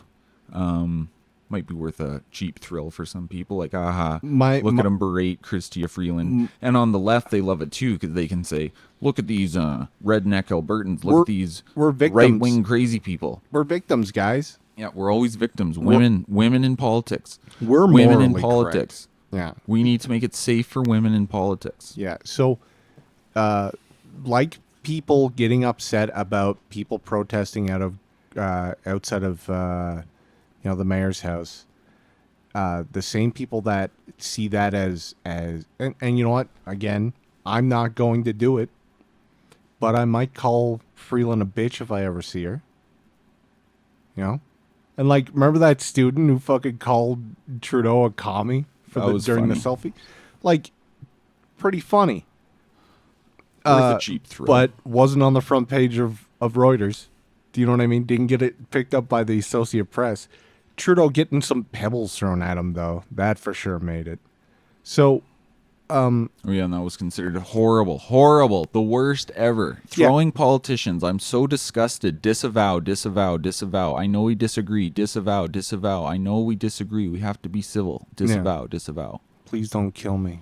Don't throw rocks. Please don't. This isn't Canadian. I fucking hate you, and I want you broke and in jail and your children enslaved, but please don't hurt me. Don't say mean things to me, especially not on the internet, and don't throw rocks.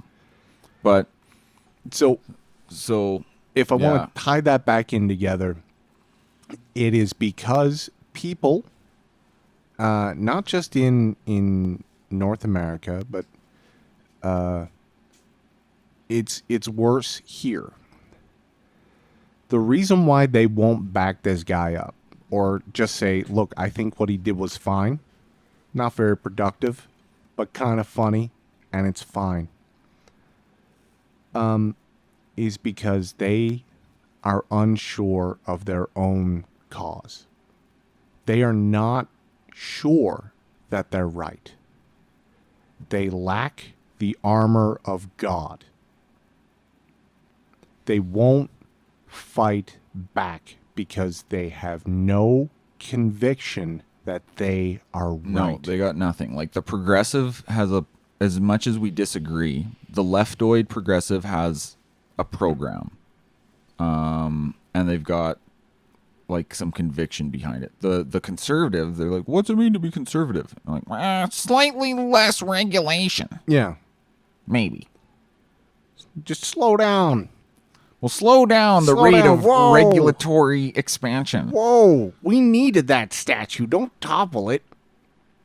Well, maybe we should subsidize school choice. Israel's our best ally. You know, it's like there's not really a program there. It's like a hodgepodge of stupid garbage for the most part, and that doesn't really differ in any meaningful sense. It's the progressivism driving the speed limit, as the classic quote would I don't say. think my children should go to drag shows. So they're spineless. They've got no like core belief. Yeah. So it's not that they're like good people, but they don't have they don't seem to have any motivation to use power in favor of a different set of values. Yeah. They're basically just want to slightly tweak it with regards to the already established progressive values, which are clearly dominant, like with the, tentacles into the culture in a deep way. Yeah, and that's so the armor of God, they lack it. So they lack it. The armor of God being that which would give you the ability to withstand evil. Or at least the ability to face that which evil throws at you. And to endure. and to endure with purpose. Like what can be more, what can be better for the soul? Look, we saw this during the virus panic. Like the people who had this strong sense that lockdowns were wrong and medical passports were wrong, they couldn't explain it. Yeah. Like there's no language for it now. It's like this. It's something you can't see in a study. It's humanity itself, and there's no one who gets that. And so there's only kind of, fragmented, well, maybe we shouldn't lock down this much. There was no fundamental opposition to it per se. Yeah. And yeah, there's no armor. You're just instantly consumed by the forces of darkness. It's like a mental possession. And you just get swept up. I don't know. I think until people it's why I think white Sharia is the only way out. Do you know what I mean? Because no one's like half in on Sharia. Do you know what I mean? Like it's a full program. It's not pretty. It's not nice. But it establishes the fucking social order. And no, I don't think it's good enough that it establishes the social order. Like I have a lot of problems with that as a model, personally. Like I understand the need to rein it in. You're an infidel. We already have a playbook that tells us exactly what is right and wrong. That Islam stuff and Sharia, that's closer to paganism. Oh, you're fucking. I thought it. Look, talking about the armor of God, you don't get into Sharia stuff. I'm saying they have the armor of God, dude. No, they don't. Yeah, they no. Like the fact that it lasts. I'm not saying that they actually do, but I'm saying they at least operate like they think they do. In the way that. Well, they've got conviction in what they're doing and faith, which is something that the West has lost. Yeah.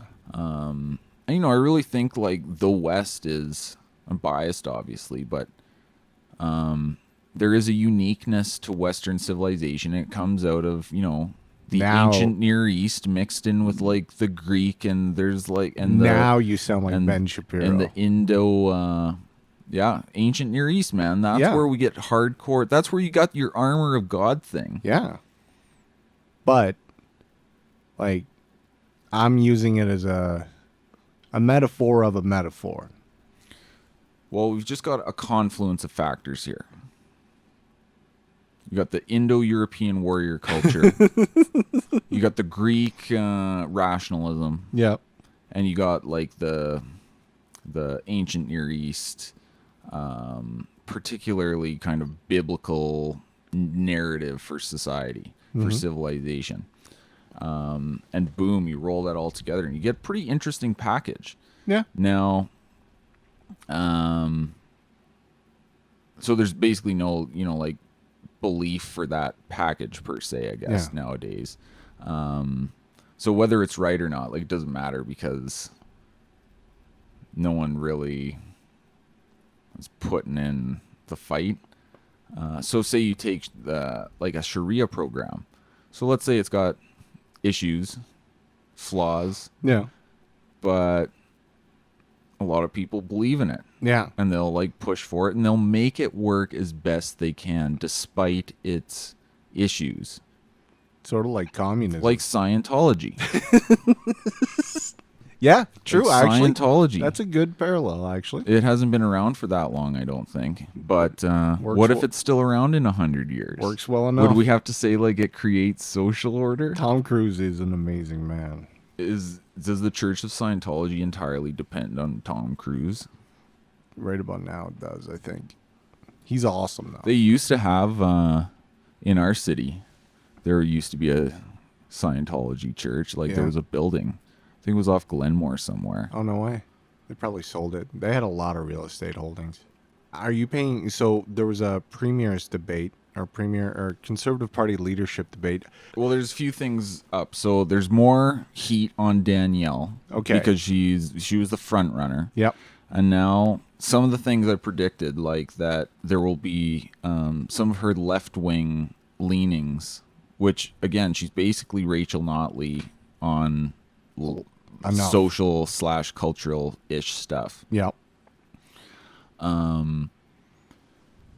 So she's very left-wing, and remember, the reason she ditched Wild Rose is basically over, like, SoCon-ish comments, like social conservative issues, like, in the grassroots that she didn't really like. Yeah. And so there's a bit more heat coming at her on that, because she said, like, oh, yeah, like, I have transgender men should be able to compete in like women's sports. On the right, that's like one of those things that's like, oh, come on. Well, her criteria, she's like, oh, I have a non-binary person in my family, blah blah blah. I have a black friend. It's okay. But she said, in order for that to happen, they have to have a testosterone test. Yeah, like it's whatever. Like, I can't think of anything fucking dumber. No, she's like, what's an acceptable number? She's a flake. So then the other thing that raised some flags, and there's been a few other things too, like net zero was one of the things. She's like super fucked up. So she thinks net zero is a good concept, or she's like, I don't define it the same way as Trudeau, but it's not a good look. Come on. And it's basically this idea that the government will ultimately influence the economy. She's like, we'll get our ingenious people will figure it out and stuff. So she thinks she has a more market orientation towards it, but So then the other thing, she hired for like a campaign director, some lefty guy, like from NDP and Liberal campaigns and she's fucking done, dude. So what someone heard, because believe it or not, I'm not a total weirdo on the internet. I know some people. So one thing I heard is that this guy, this former NDP campaign guy, apparently he's one of these lefties who, when they were bringing in like vaccine passports and stuff, he's like, no, and he switched. And I personally know some people like that. Rare. I don't know if that's true, but that's what someone told me about this guy, and that's why he's on Danielle's campaign. I don't know if that's the full story or half the story or what, or if it's totally wrong. It's possible. Someone was saying she was dodgy when she was being asked about it by, someone, I don't know. Yeah.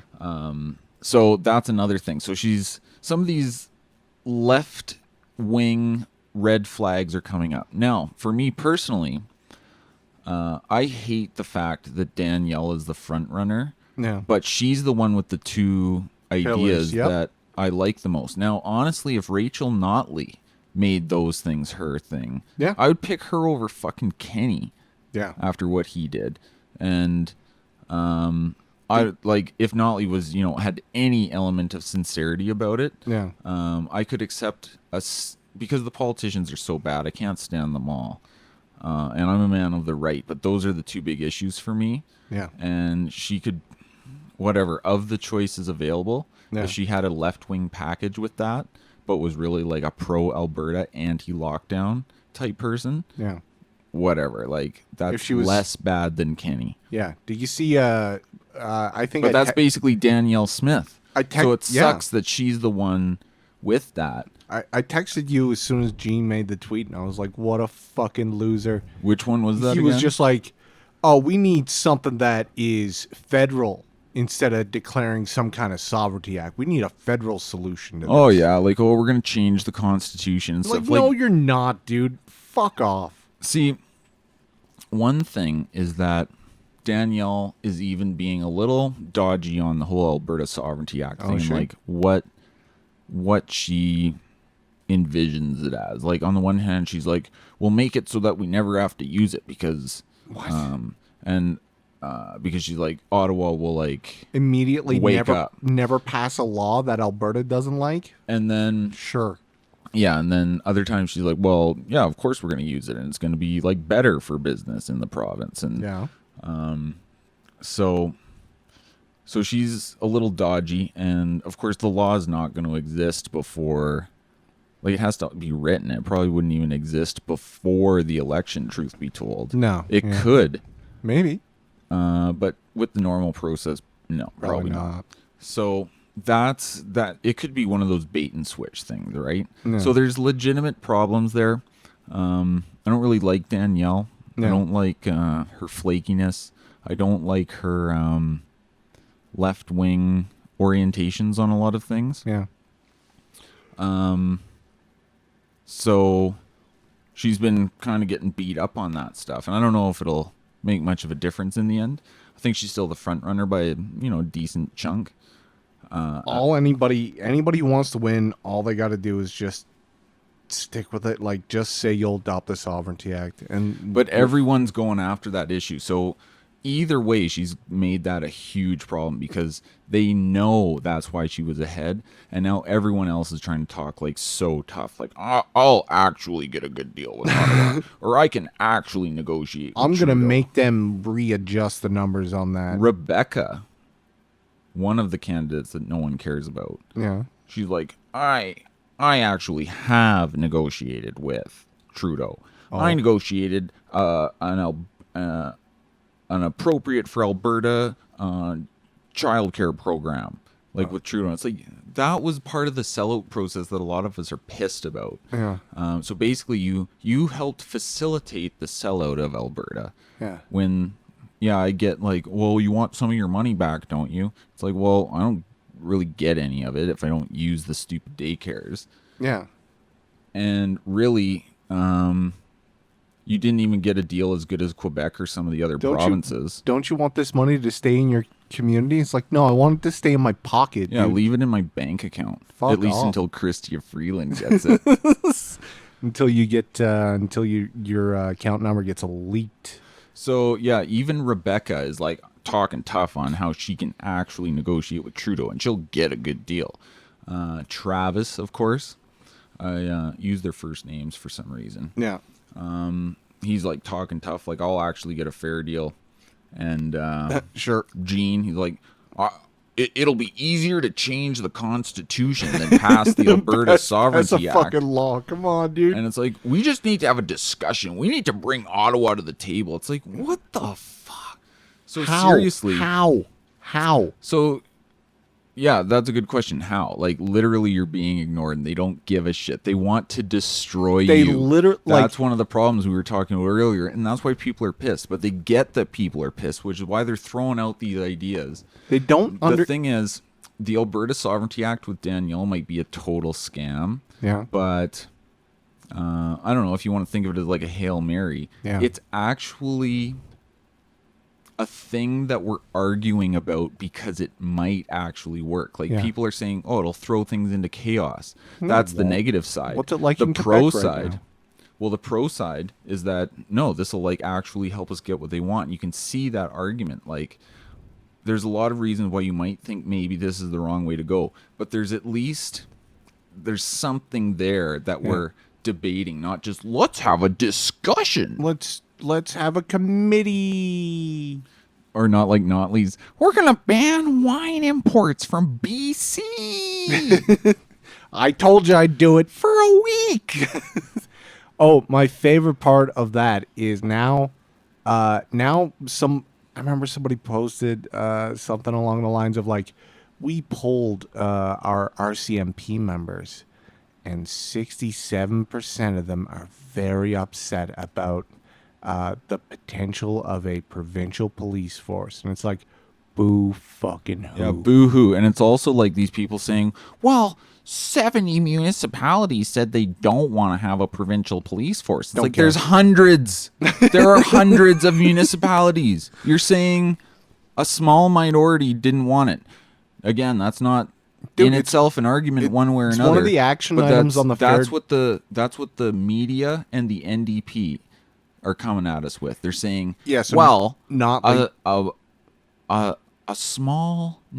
of the total municipalities are against the idea. Yeah, it's like, Notley, okay, maybe it's still a bad idea, but that's a stupid argument. Notley said she put out some kind of presser, but she was like, getting a provincial police force is bad for Alberta.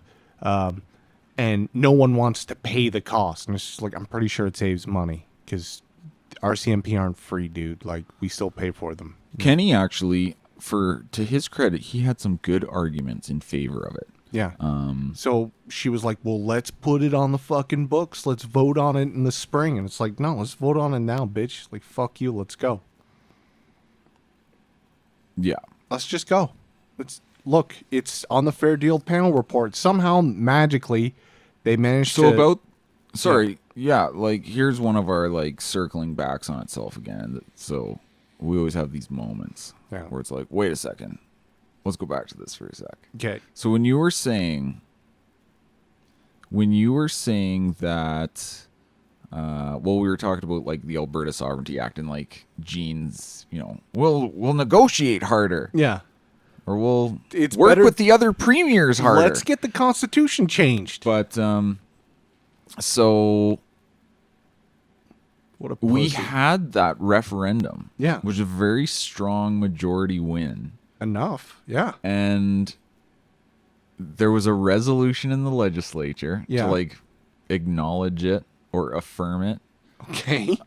And that's it. Like, literally, they haven't done anything. So they did the political equivalent. It's worse. It's legally noted. Worse than David Cameron's Brexit vote, where he's like, "Fuck you, I'll give you the vote. God damn it, like, just vote for me." Yeah. And they're like, "Okay, here you go." Yeah. So we,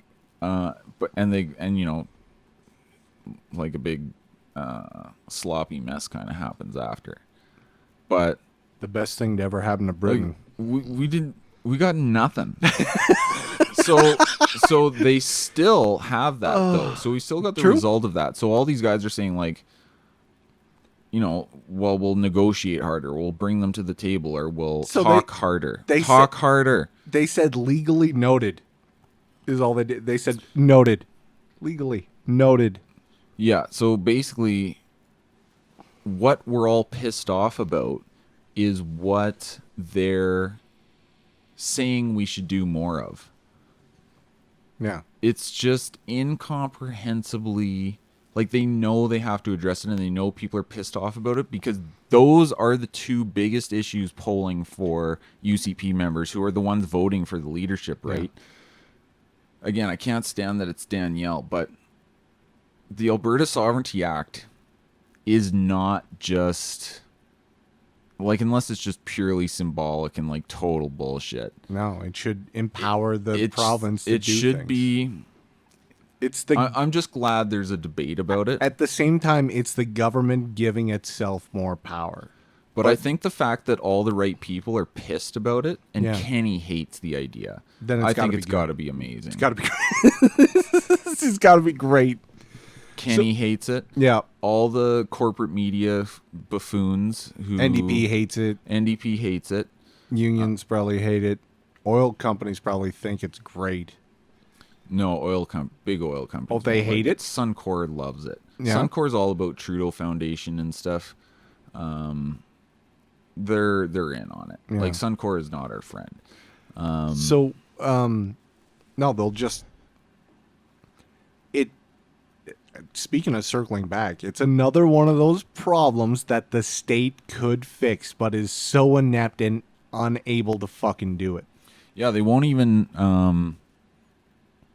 they won't even really acknowledge any discontent. Go out there and do your job, like... And it's just like, well, the only people who are upset are that guy who yelled at Chrystia Freeland. People like him, and you don't want us to talk to him. Like, literally, we don't talk to these people. Yeah. But it's a huge, huge, huge portion of this province. Like, they need to be demonized. Whether we're crazy in Alberta or something, but there's tons of us. And, like, rural Alberta is... Dude, I don't know, like a different dimension. But there's, big patches of that still in our big cities, too. Rural Like, Saskatchewan, dude. There is this, there is this weird kind of thing within parts of the culture that this is a really big deal. And everyone just kind of wants it to go away, but it's now like you can't ignore it. So it's actually becoming very interesting. I said this, I think, in the last episode or last chat. Yeah. This is like the first interesting political thing in a long time in Alberta. Yeah, definitely. Like, I'm mostly very uninterested in the federal situation right now. The Saskatchewan thing had me fucking floored, dude. Well, I don't even know what that is. No, the one of the MPs came out and because they were on somebody's land. The environment department was on somebody's land. Oh yeah, they're like, oh, we do water sampling all the time, and they're just like, I had reports that you're on somebody's fucking land uninvited. Guess what? I'm just reminding you that we can fucking arrest you. Yeah, and that is hardcore. If there was any, like, if there was some real conviction behind that, that would be hardcore. And of course, all the Alberta politicians, were like, oh, leadership candidates, like, yeah, we'll also arrest them. Danielle's putting out that quote unquote conspiracy that Bexley the anthrax thing. No, the environmental, like, the bin administration office with the guys with interrogation rooms and like heavy artillery. Not literally heavy artillery, but like guns and you could say like, oh, it's a federal thing and whatever. Wildlife officers. You have a million ways to get around that problem, but did you not hear about the anthrax conspiracy? No, I don't know anything about that. That week there was like 13 animals killed from an anthrax leak, and I think it was Bexy was just like, sure would be interesting if somebody got the GPS data from those federal environmental ministers. They just show up. But imagine if they did actually arrest some federal. Dude, it'd be amazing. It would be amazing. It'd be like the Coots border all over again. Well, it would be pretty epic. But do you remember your Canadian history and how a certain rebellion began when federal land surveyors were shot by the Métis? Or were they hanged? They were killed. The Red River? Like, for basically crimes against the Métis. That's what we need, man. We need some. Well, they go in. They're like, okay, we're gonna start drawing some lines on the maps here because we're moving out west, and they're like, hey, we got some land already here. We divvied it up our way. Yeah. Like, no, we're just gonna draw some lines here. No, get out. That's hardcore. Don't touch my shit. But see, that's. I guess we should take it as somewhat interesting that just it would be said at all. Because even as far as like, but are we crazy political bluster? That's pretty funny. Are we political? Pretty good one. Are we political coomers? I don't know. We might be. I feel less interested in politics every day. No, but like the political coomer is just derives, like self pleasure out of like these political events. And nothing of substance comes from it. Like, like what you were saying, they just want to win, but they don't have to actually win anything good. Yeah. And so when some spineless politician, for once, like, sends out a tweet or something, that like, don't do this. Well, we'll arrest you. Then somebody's like, that's a win. That was amazing. Yeah, it's something. Just push back against the feds. And I hate to say it, but I guess maybe I'm a victim of it because there is a small pleasure in any kind of like clap back at Ottawa. Yeah. And honestly, saying you're going to arrest their agents if they trespass is pretty hilarious. I get a kick out of that. Do you know that there's a law in Alaska that allows local police departments to arrest federal agents if they ever attempt to enforce any laws that the Alaskan government believes is an attempt to circumvent the Second Amendment? So it's basically like an Alaska Sovereignty Act? It basically says, fuck you, we're Alaska, there's a Second Amendment, and even if you pass a law that in any way limits the Second Amendment as we interpreted it, we'll fucking arrest you. You send ATF up here, we're gonna bounce them. Yeah, and you hear about those stories down in some of the other states too, where one government agency will arrest guys from another agency. Dude, when local sheriffs bust up federal agents, it's fucking hilarious. Yeah, that's pretty good. Because I guess the ATF was going around to people who were purchasing more than one gun at a time and saying, Looks like you bought a couple guns. We just want to verify your guns. And this is fucking America. Like, I look to you to freedom, America. And they're like, oh, our gun crime. It's just like, these people aren't committing any gun crime. They just bought 2 guns at the same time. And now all of a sudden some feds show up like, let me see your guns. And they're just like, fuck off, get out of here. And then they'll phone the sheriff. The sheriff will show up and just hilarious. Be like, get out of here. Beat it, you fucking bums. And I think that's behind, that kind of attitude is behind wanting to boot the RCMP. Because it's like, they're not my cops. They don't, yeah, they're not that a you know, I don't have a lot of trust for what they would set it up in its place, but in principle, there's no reason it wouldn't be way cheaper and it wouldn't be better. But of course, you know, they'll screw it up. But it doesn't get much worse than Trudeau's cops. It depends. So if we're going to use the OPP as a measure of metric or comparison against the RCMP across the board, it is in the scale of like 0 to 100 in terms of satisfaction, not necessarily of the people that are subject to the OPP, but the people that work within it. It is a marked improvement over the RCMP from payment benefits, from satisfaction for mobility within the department to anything else. So it's, you know, like 63 to like 68 kind of better. So we're saying across the board, 4 to 5% better as reviewed by people that are employed. Good enough for me. And the biggest bonus behind it is cops. Who it pisses off. Yeah, happy cops means less bodies. The end. Yeah, and I think RCMP are inherently a little worse for the fact that they get moved around. Yeah. Whereas you don't really get the same local factor, at least from what I understand. Maybe there's some, you know, different mixtures of how it works. But also the fact that... obviously, you could screw it up, and in theory, you could make it way worse than the RCMP. Like, it's certainly possible to make it worse than the status quo. We can try. Could be a lot better, too. So, the fact that it pisses off, again, just like the Alberta Sovereignty Act, the fact that the provincial police force in canning the RCMP is in such a hostile way by certain people, it's got to be good. Notley hates it.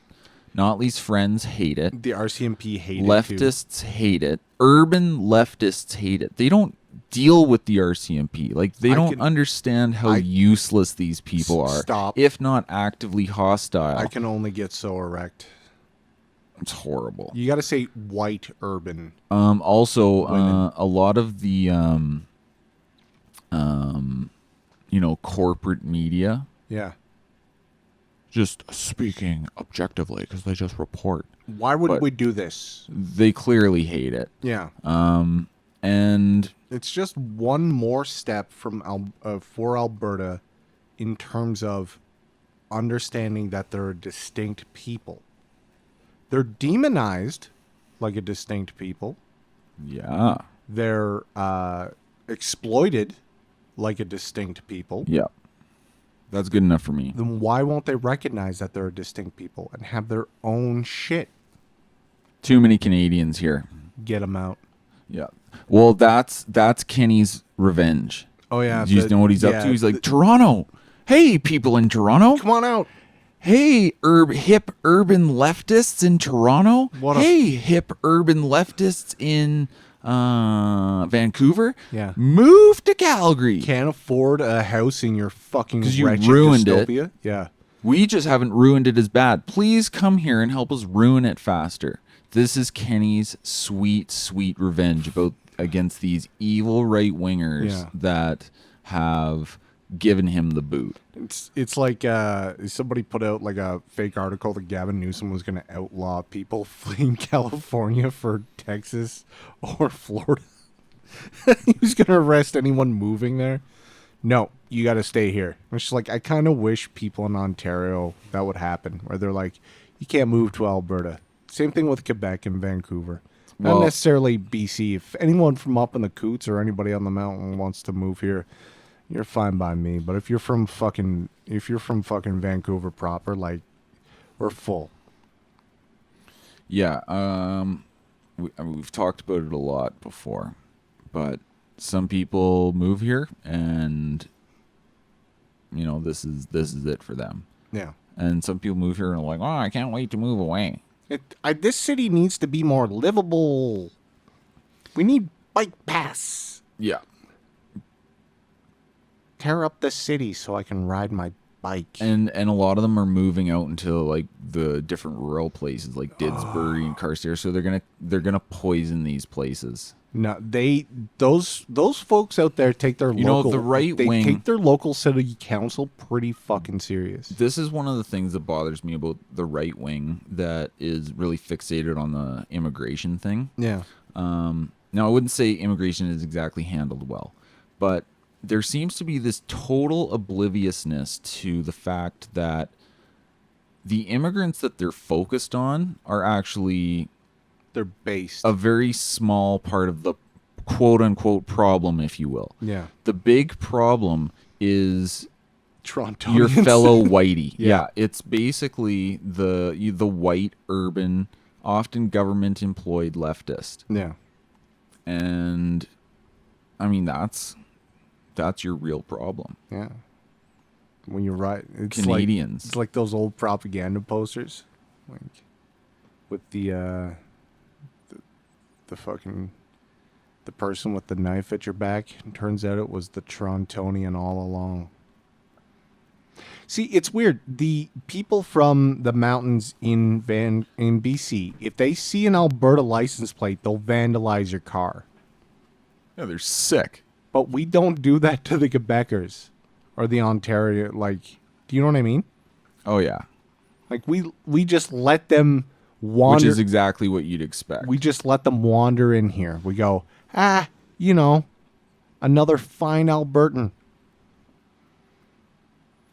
Yeah. So these it's just one of the other the many confusions of the right wing. Like sometimes they got their eyes on the wrong problems. They associate. I think. Well, the reason the welfare state is too big is because immigrants from the Middle East. Yeah.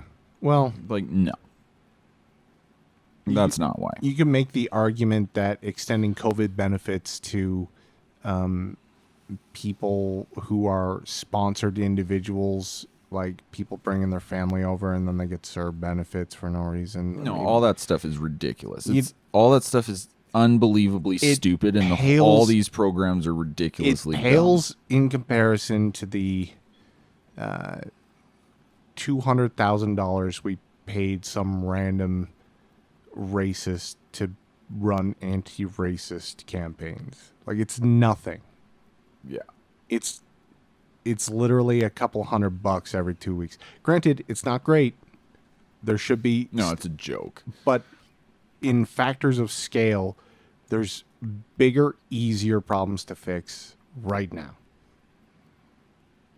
Yeah, and... Well, I don't know. That's too big of an issue for right now. But yeah, misguided outrage and... Political coomers. Well, yeah. Because it's easy. Yeah, and it's gratifying. And really, most of the right isn't hardcore enough to actually want to get rid of the welfare state. It's pornography. They just want to... Yeah, the right's got to lose its love affair with the welfare state. I've had it up to here with these single moms. Get them off the dole. Yeah, but nobody wants to do that. Nobody wants to cut anything off for anybody. Bootstraps. And it's like we were saying with the trad waifu thing. Like, How are you going to have 7 kids with your stay-at-home wife? Yeah. Like, you don't have any friends in your neighborhood. Yeah. Your neighbors think you're a weirdo. You don't go to church. Yeah. You don't, like, volunteer at the place. Like, nobody cares about you. You're not on the board. You're a weird, isolated suburbanite. Yeah. It's the same thing with, like, the welfare program. Like... Are you good enough to cut it off? Yeah, it's a total shit show. It's a disgrace. It's dehumanizing. It's soul crushing. Truly an evil system. But are you good enough for liberty? Like, are you good enough to take care of the people who don't fit into the marketplace? Yeah. Do you have a business that you can give people jobs to? You know? Yeah. Like, Are you gonna pull a can you be a Mormon? Are you gonna open an orphanage? Can you be a Mormon? Yeah. And yeah, people that's one of the bigger issues with the right now. The right has to kind of build up its like parallel institutions, I think, but they also have to they have to, I guess, show some resistance within the institutions. You got to show me you can. Degree. You got to show me you can win. But it's like the alcoholic, right? Or any kind of drug addict or something. The coomer. It's like once you cut yourself off. Yeah. Like you got to kind of have things set up right, or it's not going to work. Yeah. Like even going on a diet, or you need a detox program. You need. Well, not just the detox program. You got to have like the support structure. You got to have some kind of whatever. You got to have some kind of vertical integration to survive. Yeah, to keep it together. Yeah, not everybody's ready to be a Mormon. Like I feel bad for some dudes who are kind of bachelors, like late in their life. Yeah. And I think inherently, in a different kind of society, like singles, there's a place for them, like in the church or whatever. Like, some places would have monasteries, or like there's a way to integrate that. Now there isn't, and people kind of want to. They don't really have it together. Yeah. I guess like they wouldn't be very good matches, but then there's nothing. Or maybe it just didn't work out, but there's nothing really for them. There's no future for you here. Yeah. No, they're called incels. And it's okay to demonize them. I don't even know if I'm talking about, like, anything that specific. No. I don't even know. I've kind of lost the plot. Yeah, me too.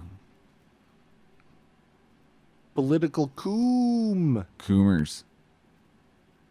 It's pornography. Can you believe what this man said? People get off on it. Fap. It's disgusting. Dude, it's like pornography because it's so alluring. You're just like, what happened to Chrystia Freeland? Oh my God, she was accosted? Like, man, that guy's fucking based. Like, and you're spilling your seed onto the ground. It's kind of too bad also on the right. I say this as a man of the right, that he didn't have some better lines or something. Like what he said, I get it, but like it's angry stuff, and I don't think it's that big of a deal. But it wasn't like clever, or something that would be more fun to spread around or something, or like something meme worthy. You're gonna go upstairs and tongue Carl Schwab's ass, you fucking bitch. Like even that, I don't know. It's too bad we didn't get something more out of it. Like say the famous video from the Convoy. Actually, yeah. Like too bad we didn't get something like that. Something that might have embarrassed the politician. Yeah. And sometimes they don't have to do anything. Like you say something to them, and it's caught on camera a certain way. They don't necessarily have to say anything. It can still be used for their embarrassment. Yeah. But it's hard to weaponize the result here. Yeah. And basically we're all like... she's not going to respond because there's no value in response. So you just have to give her your one-liner and how many... I don't know. Like, the thing is, none of us can think of something very good and devastating or that would accomplish the thing that we want after thinking about it for 4 or 5 fucking minutes. Now imagine you had to come up with it on the spot when you see her. None of us are that fucking clever. Yeah, no, it's true. So you might as well just run after. Like a comedian. Might as well just run after and go, ree! You might as well rear, dude. I would mention Carl Schwab myself. Nazi grandpa? Yeah, I'd probably go Nazi grandpa. It doesn't. I don't think it has a lot of traction though, because most people don't know about that. Well, like sins of the father, you know, like. Yeah, but people are like, what does that mean, Nazi grandfather? Like, it's like it remember means the her Trump grandfather thing, how was he an was editor really good for a Nazi newspaper. But remember how Trump was really good at like saying something that Fake would news. really like get under somebody's skin, Oh, or no, he'd come like- up with funny names for people. Lion Ted. Oh, dude, Lion Ted, I'm surprised he didn't Crooked call him Hillary, the Zodiac Killer. for Little fuck's sake. Marco. Little Marco with his little hands. He's like, my hands are normal size. He put out a video, dude. Oh, or what was Jeb? Sleepy or not? it was Sleepy Jeb. No, it's Sleepy Joe. It was Sleepy Joe Biden, and I think it was like Low energy Jeb. low energy, low energy Jeb. Oh my god, dude! So I don't know. What a weapon, dude. would have been funny if we could have gotten something funny out of it. Now no. they were freaking out because they're like, oh, Pierre hasn't said anything yet. Yeah, he did. Like literally that day. No, it took him like a few days to Oh, respond, and it no. was so. Anyway, he did respond, and it was like a 30-second thing or something. I don't even know. People got upset because he made it about himself. Yeah, he's like, yeah, people shouldn't say mean things, and it happens to me all the time. They're like, this is the worst. Yeah, it's just It's like who cares? Like he goes like so me and what my do you think if you were a political advisor and they took quite a while to respond to it, but let's say you were a based political advisor, okay. what would you tell your right-wing candidate? Not that I'm saying Pierre is like quote unquote a right-wing He's as guy. close as we're gonna get. It's very relative, right? Yeah. But so you're considered the far right populist candidate amongst the media chattering idiot class and the political Ottawa parasite class. So you're like a right-wing extremist candidate. That's what this country has become. This Pierre guy is like considered some outlandish extreme candidate, which is crazy. But anyway, back to the point.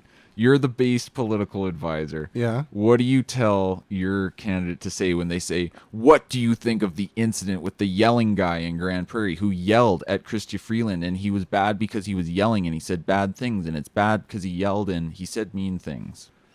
And women in politics. And violence against women. And women against politics and safety for women, and he yelled. And he was white and probably racist. He was probably against science. That I preemptively sympathize with his seized bank account and look forward to him being thrown in the gulags for the next 6 months for inciting hatred. Yeah, something like that would actually be pretty funny. Like make a dig at her closing bank accounts. Like Chrystia Freeland, we're gonna have to talk to. I don't know what you'd say. Like. We better get a committee going to investigate Chrystia Freeland because she's probably going to be freezing his bank account tomorrow. Or just be like, I look forward to your... Like, I'm surprised Chrystia hasn't frozen his bank account. No, Chrystia Freeland, I look forward to your motion to implement the Emergencies Act sometime this week.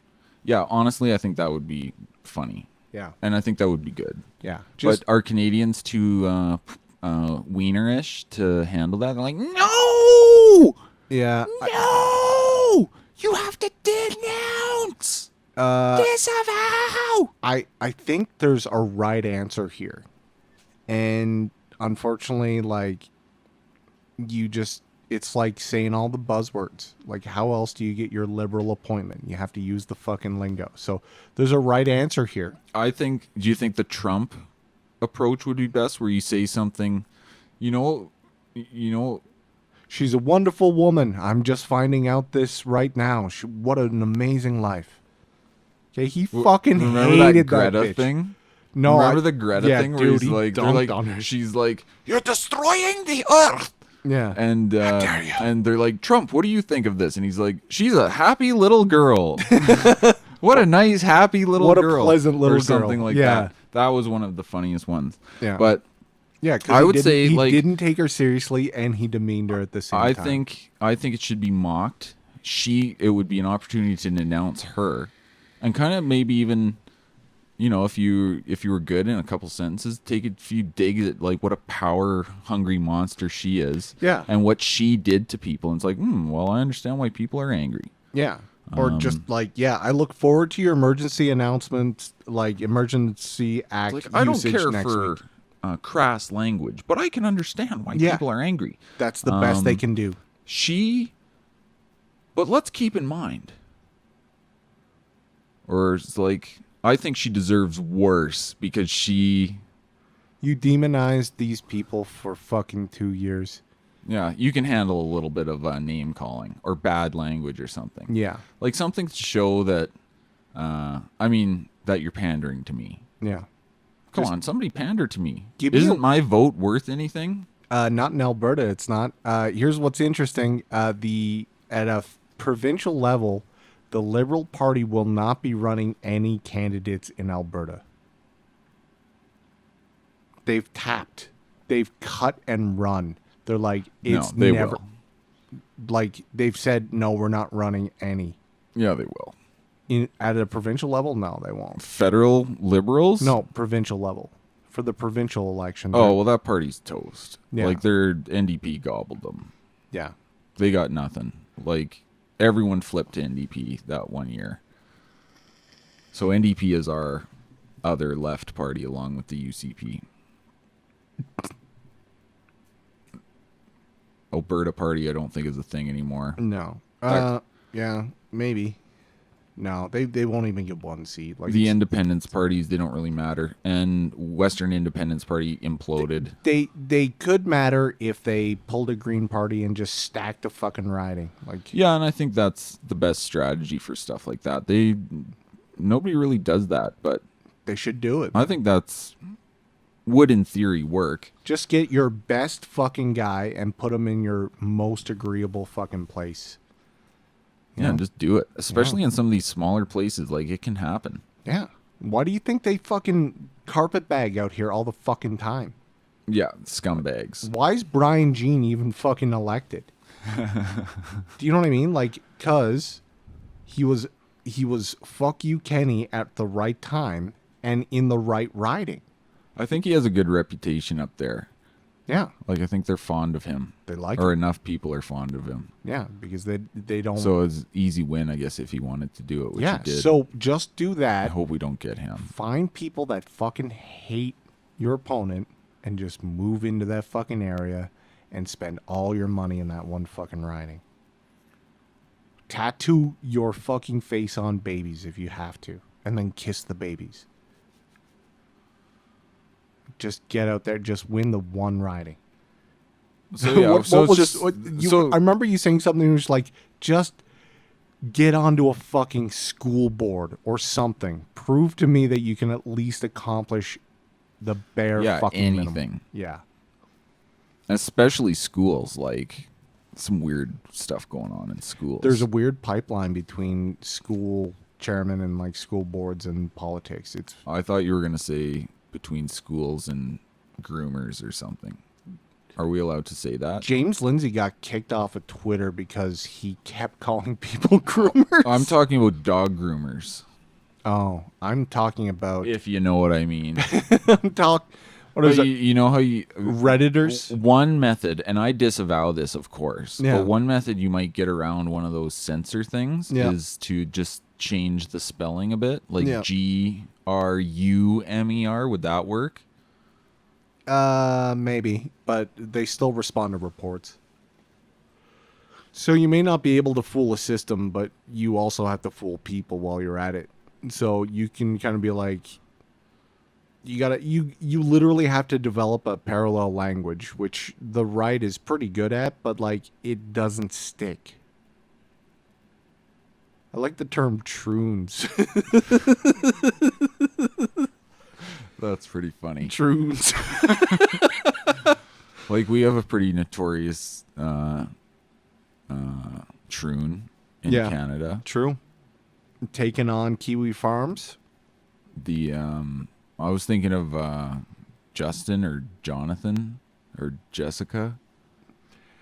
Do you know out like in Vancouver? Do you know that Chris Or Chan? Richmond? Do you know that Chris Chan? Speaking of troons, do you know that Chris Chan, Christian Weston Chandler, fled? Yeah, I heard that he fled from custody. I don't even know what the story is. I don't want to know. No, you should, dude. No, I can't. I don't want to know. I know enough. There's not an individual in this world that I think has had his life as documented as Chris Chan. Dear God. Dude, it's amazing. It's amazing. And dude, there's a 20-hour documentary on this guy. It's amazing. Who would watch that? Enough. But there's a forum dedicated to people like this. They're referred to as lol cows. Yeah. I'm familiar. Yeah, and I endorse. There's a certain fruity farm place where you can go. I've heard. It's currently under attack. Yeah, by another famous Canadian. I didn't know it was a Canadian character. Yeah. I'm surprised they even know anything about this. Yeah, I'm a little out of touch. Well, I get most of my information, like my news or of happenings on the internet through a basket weaving forum, and it's the only place to experience true internet liberty. And if it were to ever disappear, I would consider that it would be like if JFK got shot. Like, it would be that demoralizing to me. It's literally it's like an oasis. Do you know what I mean? Yeah. You don't have to worry about using unapproved language.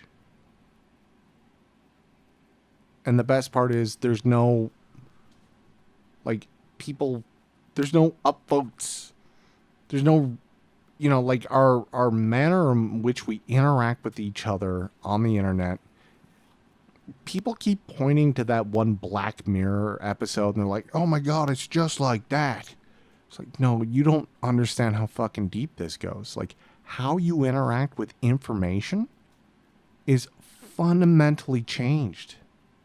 You don't tell people to check out a movie. You show them a clip from the movie. You make image macros of fucking garbage sayings and then put, Disney minions on it, and you're like, wow, everyone totally agrees with me and thinks that this is clever. Like, and then some truly clever people will come along and just shit all over your fucking point and turn your mascot into a hate symbol. And those people, I think, are fucking great. Remember when the guy who drew the original Pepe, like, he was just like, I'm going to kill him. Pepe's dead. Yeah, you don't get the choice anymore. No, sorry, dude. Then, Apu is basically, like, he's not Pepe, but Apu is, like... Been adopted? Yeah. Like, Apu is... From Simpsons Apu? No. Apu is the other, like, frog. It's the 4chan frog. He's not got a big smile on his... He's the one, like... the image macro of the guy spilling his fries. He's always looking for friends. Oh, yeah. That's Apu. Okay. He's basically Hello Kitty for autistic, like, dudes on the internet. Autistic schizos on the internet? Yeah. So, like, but he perfectly encapsulates, like, mom spaghetti. Like those guys. The dropping of the food tray at the food court. Like, the looking for friends. And art will evolve in that way, and it's beautiful. And, like, I feel sad for people who don't get to see that. Done. Yeah. So in the Racism. in the end, Danielle Smith is like, should I still defend Danielle Smith?